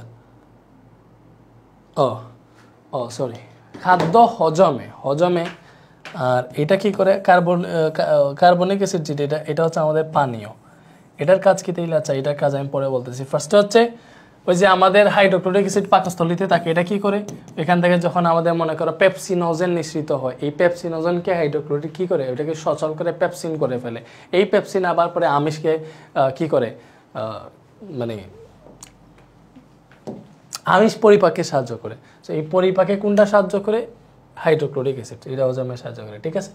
কোমল পানীয়তে কোন অ্যাসিড থাকে? দেখো, কোমল পানীয়তে থাকে কার্বনিক অ্যাসিড। এই যে একটু আগে যেটা পড়ছিলাম, কার্বনিক অ্যাসিড H2CO3, এটা হচ্ছে আমাদের কার্বনিক অ্যাসিড। এটা কোথায় থাকে? কোমল পানীয়তে। কেমনে? এই যে কার্বন ডাইঅক্সাইড থাকে, কার্বন ডাইঅক্সাইড পানির সাথে মিলে আমাদের এই কার্বনিক অ্যাসিড উৎপন্ন হয়, H2CO3, এবং এটাই হচ্ছে আমাদের কোমল পানীয়, যে কুকটুক যেগুলো আছে এগুলোতে থাকে, ঠিক আছে? ডিটারজেন্ট তৈরিতে কোন অ্যাসিড ব্যবহার করা হয়? মনে রাখবা, ডিটারজেন্ট তৈরিতে ফার্স্টেই sodium lauryl sulphate, C12H2NA6 lauryl sulphate, ঠিক আছে? সরি, লরাইল অ্যালকোহল, C12H2NA6OH, এটা হচ্ছে লরাইল অ্যালকোহল। এটার সাথে ফার্স্টে আমরা সোডিয়াম হাইড্রোক্সাইড যুক্ত করি, পরে ওইখান থেকে যেটা উৎপন্ন হয় ওইটার সাথে আবার সালফিউরিক অ্যাসিড যুক্ত করি, তারপর হচ্ছে আমাদের এখানে উৎপন্ন হয় সোডিয়াম লরাইল সালফেট। সো এই যে সালফিউরিক অ্যাসিড আমাদের ব্যবহৃত হয় ডিটারজেন্ট তৈরিতে। ডিটারজেন্ট তৈরিতে কোন অ্যাসিড ব্যবহার করা হয় ভাইয়া? Sulphuric acid. সো এই সবগুলো হচ্ছে আমাদের এখানে আছে ভাইয়া। হচ্ছে তোমাদেরকে একটা পিডিএফ দিব, এটার সেটা হচ্ছে FRBP 25-এর যে আমরা চ্যাপ্টার 12 যেটা পড়াইছি ওইটার পিডিএফ দিব। ওইটাতে দেখবো হচ্ছে আমরা একদম বিস্তারিত সব পড়াইছি আর কি। এখানে লেখা আছে কোনটা কীরকম, কেমনে কী করে। এখানে ডিটারজেন্ট তৈরির পার্টটাও আছে, টয়লেট ক্লিনার, তারপরে হচ্ছে সাবান। এই পিডিএফ স্লাইডটা একটু দেখে নিও, তাইলে ভালো হবে। এই যে ডিটারজেন্ট তৈরি লরাইল অ্যালকোহল থেকে, লরাইল অ্যালকোহলের সাথে ফার্স্টে আমরা কি করি? ফার্স্টে হচ্ছে আমরা সালফিউরিক অ্যাসিড, কি বলে, সরি, হ্যাঁ, লরাইল অ্যালকোহলের সাথে সালফিউরিক অ্যাসিড যুক্ত করলে আমাদের কি উৎপন্ন হয় ভাইয়া? লরাইল সালফেট উৎপন্ন হয়। দেন ওইটার সাথে আবার সোডিয়াম হাইড্রোক্সাইড যুক্ত করি, ঠিক আছে? ঠিক আছে, তো এটার সাথে আমরা কি যুক্ত করি? Sodium hydroxide. পরে এখান থেকে উৎপন্ন হয় সোডিয়াম লরাইল সালফেট। তো এটা হচ্ছে আমাদের, এটা হচ্ছে detergent, sodium lauryl sulphate, C12H25SO4Na, ঠিক আছে? এবং আমার এই যে লরাইল অ্যালকোহলের সংকেত আমি বলে লিখছি C12H2Na6O হইতো, অথবা এটাকে এইভাবে লিখে C12H2Na5, এটা লিখছি অ্যালকাইলমূলক, পরে OH। এইটা হচ্ছে আমাদের লরাইল অ্যালকোহল, ঠিক আছে? তো এটা কোন অ্যাসিড ব্যবহার করা হয়? Sulphuric acid. আর আরেকটা জিনিস ব্যবহৃত হয় সেটা হচ্ছে সোডিয়াম হাইড্রোক্সাইড। কোনটি মৃদু অ্যাসিড? এই যে কার্বনিক অ্যাসিড হচ্ছে মৃদু অ্যাসিড, এইটা আমরা খাই, কোমল পানীয়তে থাকে। Hydrochloric acid, nitric acid, sulphuric acid, এগুলো হচ্ছে অতি গাঢ় অ্যাসিড। এরপরে ভিনেগারে পানির শতকরা পরিমাণ কত? ভিনেগারে মনে রাখবা, আমরা ইথানোয়িক অ্যাসিডের 6 থেকে 10% জলীয় দ্রবণকে কি বলে? ইথানোয়িক অ্যাসিডের 6 থেকে 10% জলীয় দ্রবণকে কি বলে? আমাদের হচ্ছে ভিনেগার বলে। তাহলে এটাতে পানি শতকরা পরিমাণ কত? পানি শতকরা পরিমাণ হচ্ছে 90 থেকে 94%, ঠিক আছে?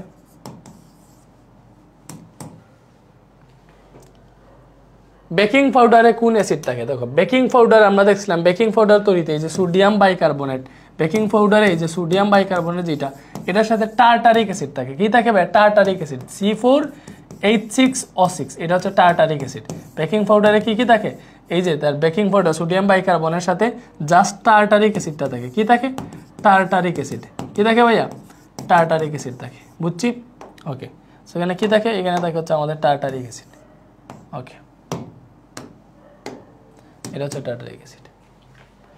তো এরপরে আসো কোনটি ভিনেগার? ভিনেগার মানে আমরা জানি CH3COOH, যে আমাদের ইথানোয়িক অ্যাসিডের 6 থেকে 10% জলীয় দ্রবণ হচ্ছে ভিনেগার। তাহলে এখানে ইথানোয়িক অ্যাসিড দেখো, এটা কি ইথানোয়িক অ্যাসিড না, এটা কি ইথানোয়িক অ্যাসিড না, এটা 8% CH3COOH, এটা 2% CH3COOH, সো এটা ইথানোয়িক অ্যাসিড।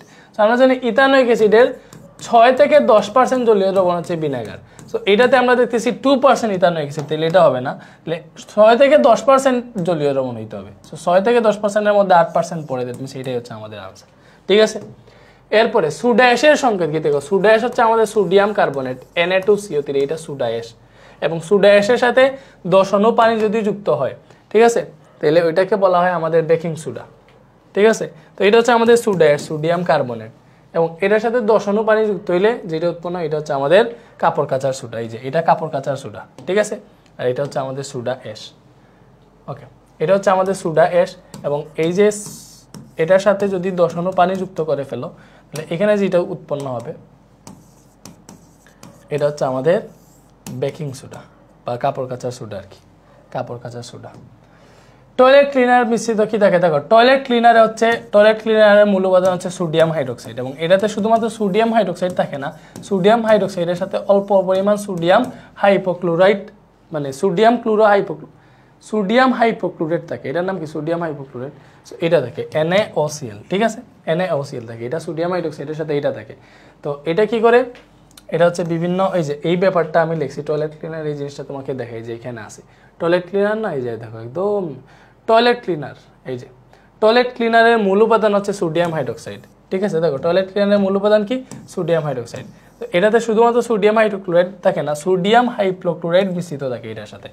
ঠিক আছে, এবং এই যে সোডিয়াম হাইড্রোক্সাইড এটা প্রোটিন এবং চর্বি জাতীয় পদার্থকে ধ্বংস করে, আর এই সোডিয়াম হাইপোক্লোরাইড জীবাণু ধ্বংস করে, এটা হচ্ছে টয়লেট ক্লিনার। এবং টয়লেট ক্লিনার কিভাবে জীবাণু ধ্বংস করে, এই যে দেখো সোডিয়াম হাইপোক্লোরাইড পানির সাথে বিক্রিয়া করে হাইপোক্লোরিক অ্যাসিড এবং সোডিয়াম হাইড্রোক্সাইড উৎপন্ন করে। কি উৎপন্ন করে, হাইপোক্লোরাস অ্যাসিড এবং সোডিয়াম হাইড্রোক্সাইড। এই হাইপোক্লোরাস অ্যাসিড ব্যাঙ্গে হাইড্রোক্লোরিক অ্যাসিড ও জায়মান অক্সিজেন উৎপন্ন করে, এবং এই জায়মান অক্সিজেন জীবাণুকে ধ্বংস করে। ঠিক আছে, রঙিন পদার্থকে বর্ণহীন করে এই জায়মান অক্সিজেন। ঠিক আছে, বুঝছি। তো দেখো আমাদের টয়লেট ক্লিনারে মিশ্রিত কি থাকে, সোডিয়াম হাইড্রোক্সাইডের সাথে সোডিয়াম হাইপোক্লোরাইড মিশ্রিত থাকে, বুঝছি।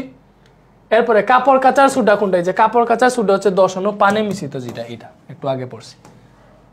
কাপড় কাচার সোডাতে কত অণু পানি থাকে, যে 10 অণু পানি থাকে, একটু আগেই দেখলাম। সাবানের সংকেত কি, মনে একবার সাবানের সংকেত হচ্ছে ভাইয়া সাবানের সংকেত হচ্ছে R বন্ড COONA, এটা হচ্ছে আমাদের সাবানের সংকেত। R বন্ড, আচ্ছা সরি কি বলেছি, হ্যাঁ R বন্ড COONA অথবা R বন্ড COOK।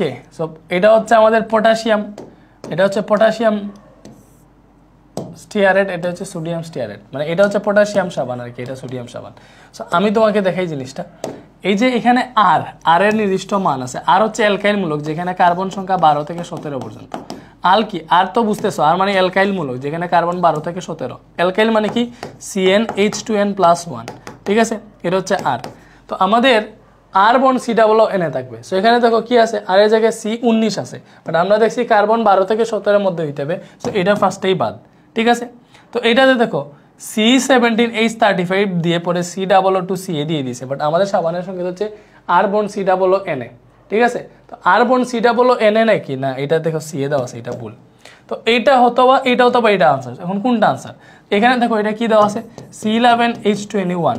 তো আমাদের দেখতেছি কার্বন সংখ্যা 12 থেকে 17 এর মধ্যে হইতে হবে, 11 দেখতেছি, এটা ভুল। ঠিক আছে, 11 তাইলে হবে না।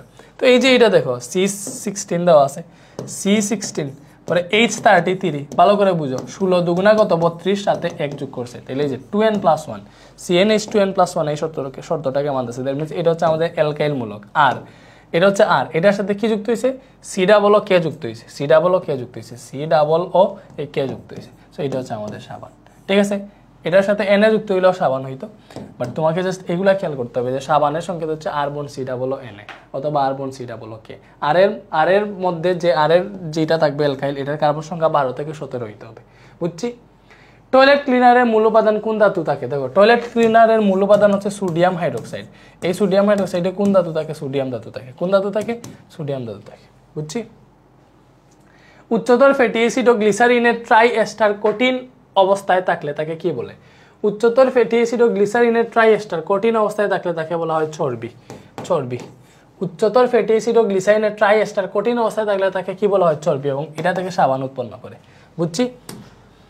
পানিতে কোনটি থাকলে সাবান ময়লা পরিষ্কার করতে পারে না? দেখো পানিতে এই যে ক্যালসিয়াম, ঠিক আছে, ম্যাগনেসিয়াম, এইগুলো হচ্ছে কি ভাই, এগুলো হচ্ছে ক্ষরতা সৃষ্টি করে পানির। তো এগুলো যদি থাকে তাহলে এগুলো হচ্ছে সাবান, মানে এগুলো থাকলে সাবান ময়লা পরিষ্কার করতে পারে না। আমরা দেখছিলাম সাবানের সংকেত হচ্ছে আরবন COO, ঠিক আছে, বুঝছো? তো এটাকে যদি আমরা একটু ঠিকঠাক মতো সাবান লিখি, মানে আর এর মান লিখলাম আমাদের বইয়ে যেটা আছে C17H35, তো C17H35 COO, এটা হচ্ছে কি ভাইয়া আমাদের সাবান, ঠিক আছে, এটা কি, এটা হচ্ছে আমাদের সাবান। সো এই সাবানের দুইটা অংশ থাকে, একটা আছে এই যে C17H35 COO-, এটা হচ্ছে হাইড্রোফিলিক অংশ, এবং এই যে সোডিয়াম প্লাস এটা হচ্ছে হাইড্রোফোবিক অংশ। তো এই অংশটা হচ্ছে পানির সাথে মানে হাইড্রোফিলিক অংশ পানির সাথে মিশে, এটা তেল বা গ্রিজের সাথে মিশে পরে হচ্ছে এখানে ঘষা টসা দিলে হচ্ছে আমরা দেখছি মানে ময়লাটা পরিষ্কার হয়। বাট যদি আমাদের পানির মধ্যে এইগুলা থাকে ক্যালসিয়াম 2+, এই জিনিসপাতি যদি থাকে তাহলে এগুলো কি করে? ক্ষরতা সৃষ্টি করে। আর এগুলা থাকলে কাহিনী কি হয়? এগুলা থাকলে বিক্রিয়া করে ফেলে। কেমনে? এই সাবানের পার্টটা আমি তোমাকে দেখাই। এই যে সাবান কি, এই যে সোডিয়াম স্টিয়ারেট সাবান, C17H35 COO। তো এখানে দেখো সাবান, এই সাবানের এটা এখানে পড়াইছি, কই শেষে মেবি পড়াইছি। এই যে দেখো সাবান কি করে, সাবানের সাথে যদি আমাদের পানিতে যদি ক্ষরতা থাকে তাহলে সাবান কি করে? এটার সাথে বিক্রিয়া করে এটা উৎপন্ন করে ফেলে। এই যে C17H35 COO2CA এটা উৎপন্ন করে ফেলে, এবং এটা যদি উৎপন্ন করে ফেলে তাহলে এটা অতক্ষেপ হিসেবে নিচে পড়ে যায়। আমাদের যে দুইটা প্রান্ত সৃষ্টি হওয়ার কথা, একটা ছিল C17H35 COO- এই অংশ এবং সোডিয়াম প্লাস অংশ, এইভাবে অংশ সৃষ্টি হইলে না তোমার ময়লা পরিষ্কার হইতো। বাট এটা সৃষ্টি হয় না, পানিতে ক্ষরতা থাকলে সাবান এটার সাথে বিক্রিয়া করে এটা উৎপন্ন করে ফেলে, ঠিক আছে। এজন্য আর হচ্ছে ময়লা পরিষ্কার হয় না। এজন্য খর পানিতে সাবান কি করে না, ফেনা দেয় না বা ময়লা পরিষ্কার করতে পারে না। পরিষ্কার করতে না পারার কারণ হচ্ছে ক্যালসিয়াম আয়ন আর ম্যাগনেসিয়াম আয়ন, সেখানে ক্যালসিয়াম আছে, ক্যালসিয়াম আছে। তো এরপরে ডিটারজেন্টকে পাউডার আকৃতি করার জন্য কোনটা, মনে রাখবা, ডিটারজেন্টকে পাউডার আকৃতি করার জন্য সোডিয়াম সালফেট ব্যবহার করা হয়। সবগুলাই, এই সব জিনিসই ভাই এই পিডিএফটাতে আছে। এই যে ডিটারজেন্টকে পাউডার করার জন্য কোনটা ব্যবহার করা হয়, এটার মধ্যে আছে। দেখাই বলা আছে ডিটারজেন্টকে পাউডার করার জন্য কোনটা ইউজ করা হয়, ওই যে সোডিয়াম সালফেট। যাই হোক, পরে আসি।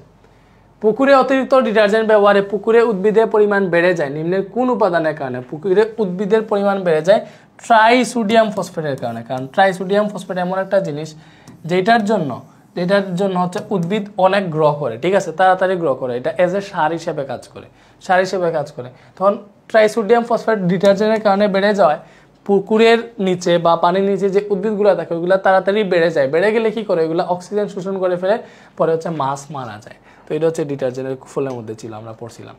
সোডিয়াম টার্টারেটের সংকেত কি? মনে রাখবা, সোডিয়াম টার্টারেট কখন উৎপন্ন হয়? লাইক এই যে আমাদের বেকিং পাউডার সোডিয়াম কার্বনেট, এই বেকিং পাউডার যখন হচ্ছে আমাদের এই যে টার্টারিক অ্যাসিড C4H6O6 এটার সাথে বিক্রিয়া করে, তখন এখান থেকে এই যে C4H4 মানে 6 আছে না, এখান থেকে দুইটা হাইড্রোজেন সরে গিয়ে এই দুইটা সোডিয়াম এখানে যুক্ত হয়, Na2, এরপরে O6 আছে, এই যে এইটা উৎপন্ন হয়েছে না, এটার নাম হচ্ছে সোডিয়াম টার্টারেট। এবং পরবর্তীতে এখান থেকে এই যে কার্বন কি আছে দেখো, CO3 আছে না, এটা ভেঙে কার্বন ডাইঅক্সাইড হয়, তখন দুইটা কার্বন ডাইঅক্সাইড, এটা হচ্ছে উড়ে যায় এবং এখান থেকে এটা রুটি ফুলাইয়া যায়। এরপরে আরেকটা জিনিস থাকে, এখানে অক্সিজেন দুইটা আছে, ভালো করে বুঝছো, এখান থেকে অক্সিজেন দুইটা গেছে, এখান থেকে হাইড্রোজেন দুইটা পাইছি, এখানে হাইড্রোজেন দুইটা, সো এগুলো মিলে আমাদের 2H2O পানি উৎপন্ন করে। সো এইটা ছিল আমাদের বিক্রিয়া, যে বেকিং পাউডার কিভাবে রুটি ফুলায়। তো এইখানে দেখো এই যে টার্টারিক অ্যাসিডের সাথে আমাদের বেকিং পাউডার বিক্রিয়া করে এই জিনিসটা উৎপন্ন করে, এবং এটার নামই হচ্ছে আমাদের সোডিয়াম টার্টারেট, C4H4Na2O6, C4H4Na2O6, C4H4Na2O6, এই যে Na2C4H4O6 এটা দিতে পারো, ঠিক আছে, Na2C4H4O6, ঠিক আছে, সোডিয়াম টার্টারেট। সোডিয়াম লরাইল সালফোনেটের পানি আকর্ষী প্রান্তের সংকেত কি? দেখো সোডিয়াম লরাইল সালফেট ডিটারজেন্টের সংকেত কি? Sodium lauryl sulphate C12H25SO3 sodium lauryl sulphate, ঠিক আছে, C12H25 পরে SO4Na এরকম দেওয়া হয় আর কি, ঠিক আছে। তো এটাকে আমরা এইভাবে বলছি SO4Na, এটা হচ্ছে আমাদের সোডিয়াম লরাইল সালফেটের সংকেত, ডিটারজেন্ট। এটা আসলে আমাদের লরাইল অ্যালকোহল থেকে ডিটারজেন্ট উৎপন্ন হয়। তো এটা কি sodium lauryl sulphate, sodium lauryl sulphate, এটাকে এইভাবেও লেখা যায় C12H25 ও SO3Na, ঠিক আছে, এইভাবেও লেখা যায় এটাকে সোডিয়াম লরাইল সালফেট। সো এটার পানি আকর্ষী প্রান্ত হচ্ছে, দেখো এটার এই যে C12H25, এটা এই যে এই জিনিসটা আছে, এটাকে ভেঙে তুমি এইভাবে লিখতে পারবা C12H25 SO4 minus plus sodium plus, এইভাবে লিখতে পারবা। তো এটা হচ্ছে আমাদের পানি আকর্ষী, এটাকে বলা হয় হাইড্রোফিলিক অংশ, পানি আকর্ষী বা হাইড্রোফিলিক অংশ, পানি আকর্ষী বা হাইড্রোফিলিক অংশ বলা হয়। এবং এই যে এটা হচ্ছে আমাদের তেল বা গ্রিজ আকর্ষী, ঠিক আছে, বা হাইড্রোফোবিক অংশ, এটাকে বলা হয় হাইড্রোফোবিক, হাইড্রোফোবিক অংশ, ঠিক আছে। তো পানি আকর্ষী কোনটা C12H25 SO4 মাইনাস, অথবা এটাকে এইভাবে লিখতে পারবা C12H25 এটার মতো ও SO3 মাইনাস, ঠিক আছে, এরপরে সোডিয়াম প্লাস, এইভাবে লিখতে পারবা, যেভাবে ইচ্ছা লিখো, সমস্যা নাই। তো এখানে এটা দেওয়া আছে, এটাই আনসার, এই যে এটা দেওয়া আছে, এটা H25। নিচের কোনটি ডিটারজেন্ট? এই ডিটারজেন্টের সংকেত পড়ছে C12H25 SO4Na, এই যে এটা, ঠিক আছে, এই যে এখানে পড়ছে C12H25 SO4Na। Glass cleaner ammonium হাইড্রোক্সাইডের সাথে নিম্নের কোনটি মিশ্রিত করা হয়? দেখো গ্লাস ক্লিনারে অ্যামোনিয়াম হাইড্রোক্সাইডের সাথে কোনটা মিশ্রিত করা হয়? এটা অ্যালকোহল মিশ্রিত করা হয়। এই অ্যালকোহলের নাম কি ভাইয়া? দেখো গ্লাস ক্লিনারটা আমরা একটু পড়ি, আমাদের এইখানে লেখা আছে। গ্লাস ক্লিনার কই? এই যে গ্লাস ক্লিনার, যে গ্লাস ক্লিনারের মূল উপাদান হচ্ছে অ্যামোনিয়া, ঠিক আছে। সো এই অ্যামোনিয়াম হাইড্রোক্সাইডের সাথে আইসোপ্রোপাইল অ্যালকোহল মিশ্রিত থাকে। গ্লাস ক্লিনারে অ্যামোনিয়াম হাইড্রোক্সাইডের সাথে কি থাকে? Isopropyl alcohol. এই যে এখানে দেখো এটার নাম কি? Isopropyl alcohol. এই যে দেওয়া আছে, কি থাকে? আইসোপ্রোপাইল অ্যালকোহল, CH3 CHOH এবং CH3, ঠিক আছে। সো এটা হচ্ছে আইসোপ্রোপাইল অ্যালকোহল। আইসোপ্রোপাইল অ্যালকোহল কি? CH3 CHOH CH3, এই যে এটা হচ্ছে আইসোপ্রোপাইল অ্যালকোহল, বুঝছি? এটা মিশ্রিত থাকে। এরপরে ব্লিচিং পাউডারে কোন উপাদানটি জীবাণু ধ্বংসের জন্য দায়ী? দেখো ব্লিচিং পাউডার কেমনে কাজ করে, যে ব্লিচিং পাউডার কেমনে উৎপন্ন হয়, বা ব্লিচিং পাউডার সংকেত আমরা জানি CaOCl, এটা ব্লিচিং পাউডার। এটা পানির সাথে বিক্রিয়া করে এখান থেকে কি উৎপন্ন করে ভাইয়া? ক্যালসিয়াম ক্লোরাইড এবং হাইপোক্লোরাস অ্যাসিড HOCl, ঠিক আছে, এটা উৎপন্ন করে। তো এটা যখন উৎপন্ন করে, তো এই যে HOCl আছে, ঠিক আছে, এখান থেকে HOCl যেটা আছে না, ক্যালসিয়াম ক্লোরাইড উৎপন্ন করে নাকি? ব্লিচিং পাউডার কই? ওই যে ব্লিচিং পাউডারের বিক্রিয়া সব দেওয়া আছে, এই যে এটা কি করে? তো ব্লিচিং পাউডার পানির সাথে বিক্রিয়া করে ক্যালসিয়াম ক্লোরাইড এবং হাইপোক্লোরাস অ্যাসিড উৎপন্ন করে। তো এই যে উৎপন্ন হাইপোক্লোরাস অ্যাসিড, যেটা আমাদের যে হাইপোক্লোরাস অ্যাসিড উৎপন্ন হয়েছে HOCl, ঠিক আছে, HOCl এটা বিয়োজিত হয়ে আমাদের এখান থেকে হাইড্রোক্লোরিক অ্যাসিড এবং জায়মান অক্সিজেন উৎপন্ন করে, এবং এই জায়মান অক্সিজেনই হচ্ছে আমাদের জীবাণু ধ্বংস করে। তো এই যে জীবাণু থাকে না, এই জীবাণুর সাথে এই জায়মান অক্সিজেন বিক্রিয়া করে জীবাণুটাকে মৃত করে ফেলে, মৃত জীবাণু উৎপন্ন এখান থেকে। ভাই কি বুঝাইতে পারছি? তো আমাদের কাজ করে জায়মান অক্সিজেন। কোনটা? জায়মান অক্সিজেন। সো মনে থাকবে এবার। তো ব্লিচিং পাউডারের কোন উপাদানটি জীবাণু ধ্বংসের জন্য দায়ী? জায়মান অক্সিজেন। বুঝা গেছে? ব্লিচিং পাউডারের সংকেত কি? CaOCl, একটু এখনই বললাম। অ্যামোনিয়া গ্যাস উৎপাদনে ব্যবহৃত হাইড্রোজেন ও নাইট্রোজেন অনুপাত কত? দেখো অ্যামোনিয়া গ্যাস এইভাবে হেবার প্রণালীতে উৎপন্ন করা হয়। নাইট্রোজেন এবং 1 মোল নাইট্রোজেনের সাথে 3 মোল হাইড্রোজেন বিক্রিয়া করে এখানে উৎপন্ন হয় 2 মোল অ্যামোনিয়া, এটা, ঠিক আছে। সো এখানে নাইট্রোজেন এবং হাইড্রোজেনের অনুপাত 1:3। কত ভাইয়া? 1:3। এই হাইড্রোজেন ও নাইট্রোজেন বলছে, নাইট্রোজেন ও হাইড্রোজেন না, হাইড্রোজেন ও নাইট্রোজেন। তাহলে হাইড্রোজেন কত? 3 মোল, নাইট্রোজেন 1 মোল, তাহলে 3:1, ঠিক আছে। ওকে। ব্লিচিং পাউডার হতে কোন অ্যাসিড উৎপন্ন হয়? দেখো ব্লিচিং পাউডার হতে আমরা দেখছি HCl বা হাইপোক্লোরাস অ্যাসিড, HCl বা HOCl, এটা উৎপন্ন হয়। হেবার প্রণালীতে অ্যামোনিয়া উৎপাদনে কোন প্রভাবক ব্যবহার করা হয়? আয়রন। হেবার প্রণালীতে অ্যামোনিয়া, এই যে এই বিক্রিয়াটাতে অ্যামোনিয়া উৎপাদনে এখানে আয়রন প্রভাবক থাকে, আয়রন, এবং 450 থেকে 550 ডিগ্রি সেলসিয়াস তাপমাত্রা থাকে, 200 থেকে 250 অ্যাটমসফিয়ার চাপও থাকে। সো এগুলো থাকে প্রভাবক, মনে রাখো। এরপরে এই যে বিক্রিয়া আছে ammonium chloride plus calcium oxide, এখান থেকে এ উৎপন্ন হয়েছে, পরে সালফিউরিক অ্যাসিড বি। তো এই এ এর আণবিক ভর কত? অ্যামোনিয়াম ক্লোরাইডের সাথে ক্যালসিয়াম অক্সাইড বিক্রিয়া করে এ উৎপন্ন হয়েছে। সো এ কি ভাইয়া? এ হচ্ছে আমাদের একটা সার। এ কি ভাইয়া? এ হচ্ছে সার। ঠিক আছে, এ এর আণবিক ভর 17 বলছে। এ সার না, এ হচ্ছে আমাদের কি, এখান থেকে উৎপন্ন হয় তোমার ক্যালসিয়াম ক্লোরাইড NH4 বি, যেটা বি হচ্ছে আমাদের সার, বি হচ্ছে ইউরিয়া, এখানে বিটা হচ্ছে ইউরিয়া। মাথা ঘুরিয়ে দিয়েছিলাম। মাটিতে H+ এর পরিমাণ বেড়ে গেলে কোনটি প্রয়োগ করতে হয়? ওকে, মাটিতে H+ মানে কি? অ্যাসিডিটি বেড়ে গেছে। অ্যাসিডিটি বেড়ে গেলে আমরা চুন প্রয়োগ করি, ক্যালসিয়াম অক্সাইড মানে ক্ষারীয় একটা জিনিস প্রয়োগ করি। এই চুনটা আসে ক্যালসিয়াম কার্বনেট থেকে, এজন্য মাটিতে অ্যাসিডিটি বেড়ে গেলে আমরা ক্যালসিয়াম কার্বনেট দিই। ঠিক আছে, এবং মাটিতে ক্ষারকত্ব বেড়ে গেলে আমরা এই যে এটা দিই, অ্যামোনিয়াম সালফেট, এটা হচ্ছে অ্যাসিডিও। সো মাটিতে অ্যাসিডিটি বা H+ বেড়ে গেলে আমরা দিই ক্যালসিয়াম কার্বনেট। আর OH- বা ক্ষারত্ব যদি বেড়ে যায়, মাটিতে অত্যাধিক ক্ষারকত্ব বেড়ে গেলে এটা নিয়ন্ত্রণের জন্য আমরা অ্যামোনিয়াম সালফেট দিই, এই যে এটা দিই, অ্যামোনিয়াম সালফেট। ইউরিয়া থেকে উদ্ভিদ কোন আয়ন শোষণ করে? মনে রাখবা, ইউরিয়া থেকে উদ্ভিদ অ্যামোনিয়াম আয়ন শোষণ করে, এবং ইউরিয়ার সংকেত কি?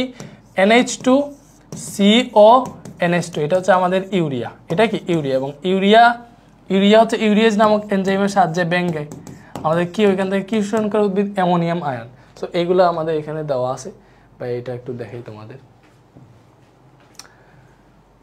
এখন এগুলো যদি পুরা লিখতে যাই তাহলে কিন্তু ঝামেলা আছে। সো ইউরিয়া প্রস্তুতি দেখো, ইউরিয়া কেমনে প্রস্তুত করা হয়? কার্বন ডাইঅক্সাইডের সাথে অ্যামোনিয়া 130 থেকে 150 ডিগ্রি সেলসিয়াস তাপমাত্রায় এটা বিক্রিয়া করলে অ্যামোনিয়াম কার্বোমেট উৎপন্ন হয়। পরে এই অ্যামোনিয়াম কার্বোমেট ব্যঙ্গে ইউরিয়া এবং পানি উৎপন্ন করে। ঠিক আছে, তো এরপরে দেখো ইউরিয়ার ব্যবহার এখানে দেওয়া আছে, এবং ইউরিয়া থেকে উদ্ভিদ যেভাবে অ্যামোনিয়াম আয়নটা শোষণ করে। ফার্স্টে ইউরিয়াটা ইউরিয়েজ নামক এনজাইমের সাহায্যে ভাঙে। ঠিক আছে, এই যে দেখো এখানে দেওয়া আছে। ইউরিয়াটা কি হয় ভাইয়া? ইউরিয়াটা হচ্ছে ইউরিয়েজ নামক এনজাইমের সাহায্যে ব্যঙ্গে অ্যামোনিয়া এবং কার্বন ডাইঅক্সাইডে পরিণত হয়। এই অ্যামোনিয়া পানির সাথে বিক্রিয়া করে অ্যামোনিয়াম হাইড্রোক্সাইড উৎপন্ন করে। এই অ্যামোনিয়াম হাইড্রোক্সাইড ব্যঙ্গে অ্যামোনিয়াম আয়ন আর OH- আয়ন উৎপন্ন করে, এবং এই যে অ্যামোনিয়াম আয়ন যেটা, এটাই হচ্ছে উদ্ভিদ গ্রহণ করে।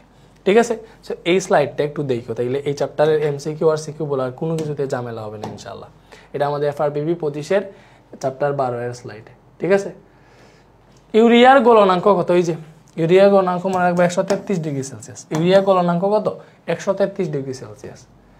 সার উৎপাদনে কত ভাগ সালফিউরিক অ্যাসিড ব্যবহৃত হয়? সার উৎপাদনে 3%, সার উৎপাদনে 3% সালফিউরিক অ্যাসিড ব্যবহৃত হয়।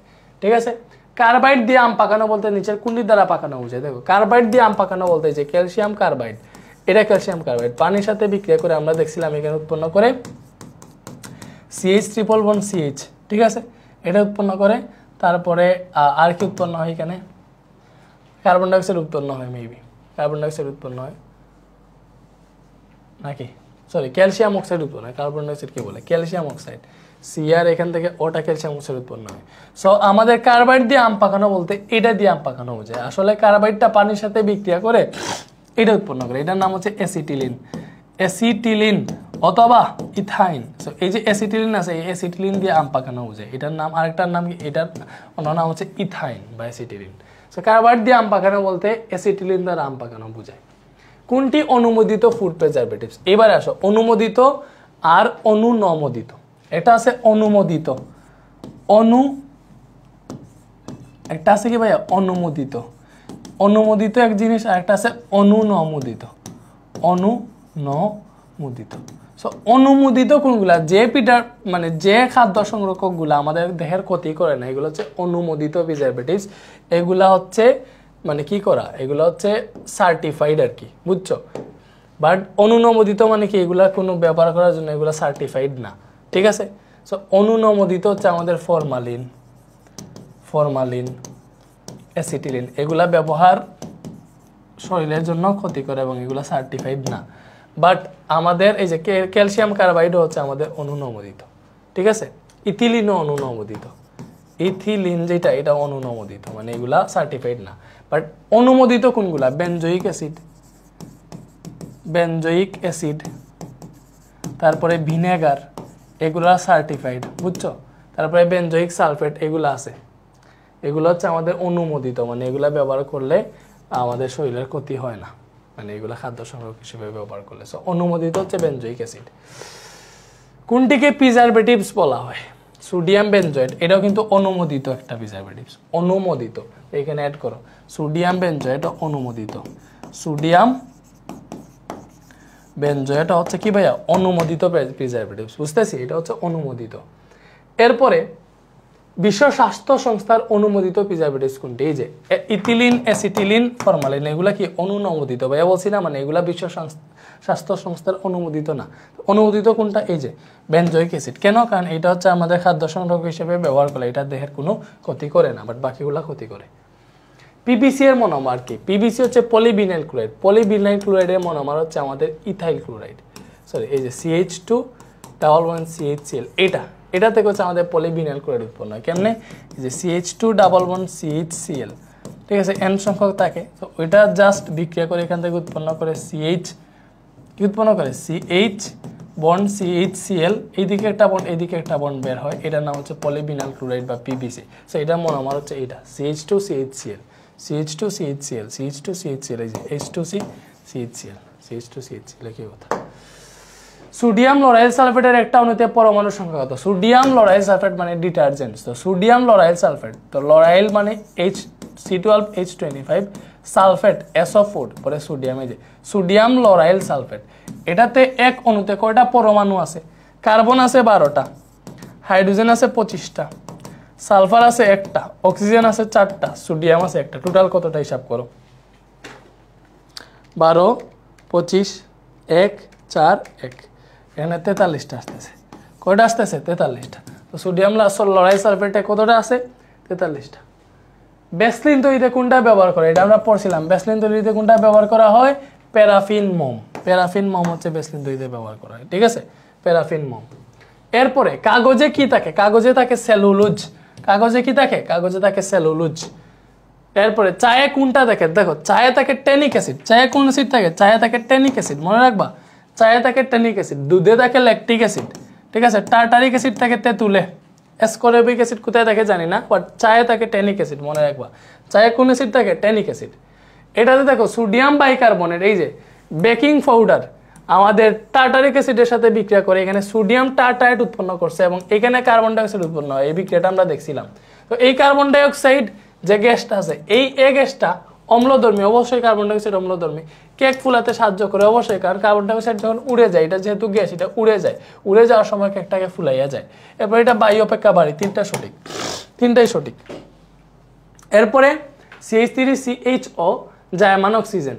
তাহলে এখানে কি হয়ে যাবে? CH3CHO এর সাথে জায়মান অক্সিজেন যুক্ত, এখান থেকে কি উৎপন্ন হবে? এখানে উৎপন্ন হবে CH3COOH উৎপন্ন হবে।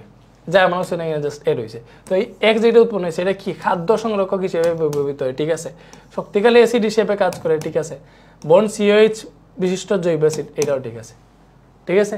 আচ্ছা, এই শক্তিশালী অ্যাসিড কেমনে বললাম? আমার মাথা কি নষ্ট হয়ে গেছে? ভিনেগার, এই যে ইথানোয়িক অ্যাসিড, এটা কি দুর্বল অ্যাসিড না? কারণ এটা অল্প পরিমাণে জলীয় দ্রবণে বিয়োজিত হয় এবং এটা আমরা খাই ভাই, এটা প্রিজারভেটিভস হিসেবে ব্যবহার হয় সিরকাতে, ঠিক আছে? বা ভিনেগার হিসেবে। এটা শক্তিশালী অ্যাসিড না, এটা দুর্বল অ্যাসিড। আর এটা তো ঠিক আছে। তো এটা 1 আর 3 আনসার। ময়লা কাপড়কে যখন সাবান বা ডিটারজেন্ট সহ পানিতে ভেজানো হয়, তখন হাইড্রোফোবিক অংশ ময়লা দ্রবীভূত হয়, ঠিক আছে? হাইড্রোফিলিক অংশ পানিতে দ্রবীভূত। হ্যাঁ, হাইড্রোফিলিক মানে পানি আকর্ষী। তেলগিজ পাত্রের নিচে জমা থাকে না, তেলগিজ কি হয়? কষা দেওয়ার সাথে উঠে যায়। তো আমাদের 1 আর 2 আনসার। এরপরে ডিটারজেন্টে তৈরিতে ব্যবহৃত হয় লরাইল অ্যালকোহল। হ্যাঁ, লরাইল অ্যালকোহল দিয়ে ব্যবহার করতে পারি। সালফিউরিক অ্যাসিড, দেখো আমরা দেখছি লরাইল অ্যালকোহলের সাথে ফার্স্টে সালফিউরিক অ্যাসিড যুক্ত করি এবং এরপরে যেটা উৎপন্ন হয় ওইটার সাথে সোডিয়াম হাইড্রোক্সাইড বা কস্টিক সোডা, এটা আমরা ব্যবহার করি। এই কস্টিক সোডা মানে কি? Sodium hydroxide. তো এটা কি ব্যবহার করি না? অবশ্যই করি। তো এটা আনসার, 3টাই আনসার, বুঝছি। এরপরে ব্লিচিং পাউডার কাঁচ পরিষ্কার হিসেবে কাজ করে না। কাঁচ পরিষ্কার হিসেবে কাজ করে কোনটা? অ্যামোনিয়া। কাঁচ পরিষ্কার হিসেবে কাজ করে ammonia. Bleaching powder calcium hydroxide এবং ক্লোরিনের বিক্রিয়ায় তৈরি হয়। হ্যাঁ, এই যে ক্যালসিয়াম হাইড্রোক্সাইডের সাথে 40 ডিগ্রি সেলসিয়াস তাপমাত্রায় ক্লোরিন গ্যাসের মধ্যে দিয়ে ক্যালসিয়াম হাইড্রোক্সাইড যদি চালনা করি, তাহলে এখান থেকে আমাদের ব্লিচিং পাউডার উৎপন্ন হবে। এখান থেকে উৎপন্ন হবে CaOCl প্লাস পানি, এটা ঠিক আছে। এরপরে পানির সাথে বিক্রিয়ায় এটা উৎপন্ন করে, হে ব্লিচিং পাউডার পানির সাথে বিক্রিয়ায় আমাদের হাইপোক্লোরাস অ্যাসিড উৎপন্ন করে, এটা আমরা দেখছিলাম। সো 2 আর 3 আনসার, বুঝছি। ইউরিয়া পানির সাথে বিক্রিয়া করে কি উৎপন্ন করে? Ammonium ion, hydroxyl ion, carbon dioxide, তিনটা উৎপন্ন করে। কেমনে? ইউরিয়া NH2 CO NH2 এটা 3 অণু পানির সাথে বিক্রিয়া করে এবং ওইখান থেকে আমাদের উৎপন্ন করে অ্যামোনিয়াম আয়ন, অ্যামোনিয়াম আয়ন উৎপন্ন করে। ঠিক আছে, এই যে NH2 মিলে হচ্ছে কি উৎপন্ন করে? Ammonium ion. ঠিক আছে, তারপরে এখান থেকে OH- উৎপন্ন করে, তারপরে কার্বন ডাইঅক্সাইড, তিনটে উৎপন্ন করে। তোমরা জাস্ট ইউরিয়ার পার্টটা দেখো, আমার এখানে দেখাইতে মন চাইতেছে না। এই যে দেখো এখানে কি কি, ইউরিয়াটা ভেঙে কার্বন ডাইঅক্সাইড উৎপন্ন হয়, অ্যামোনিয়াম আয়ন উৎপন্ন হয়, হাইড্রোক্সাইড উৎপন্ন হয়। ঠিক আছে, তো এটা তিনটেই, তো তিনটেই দিয়ে দিও, বুঝছি।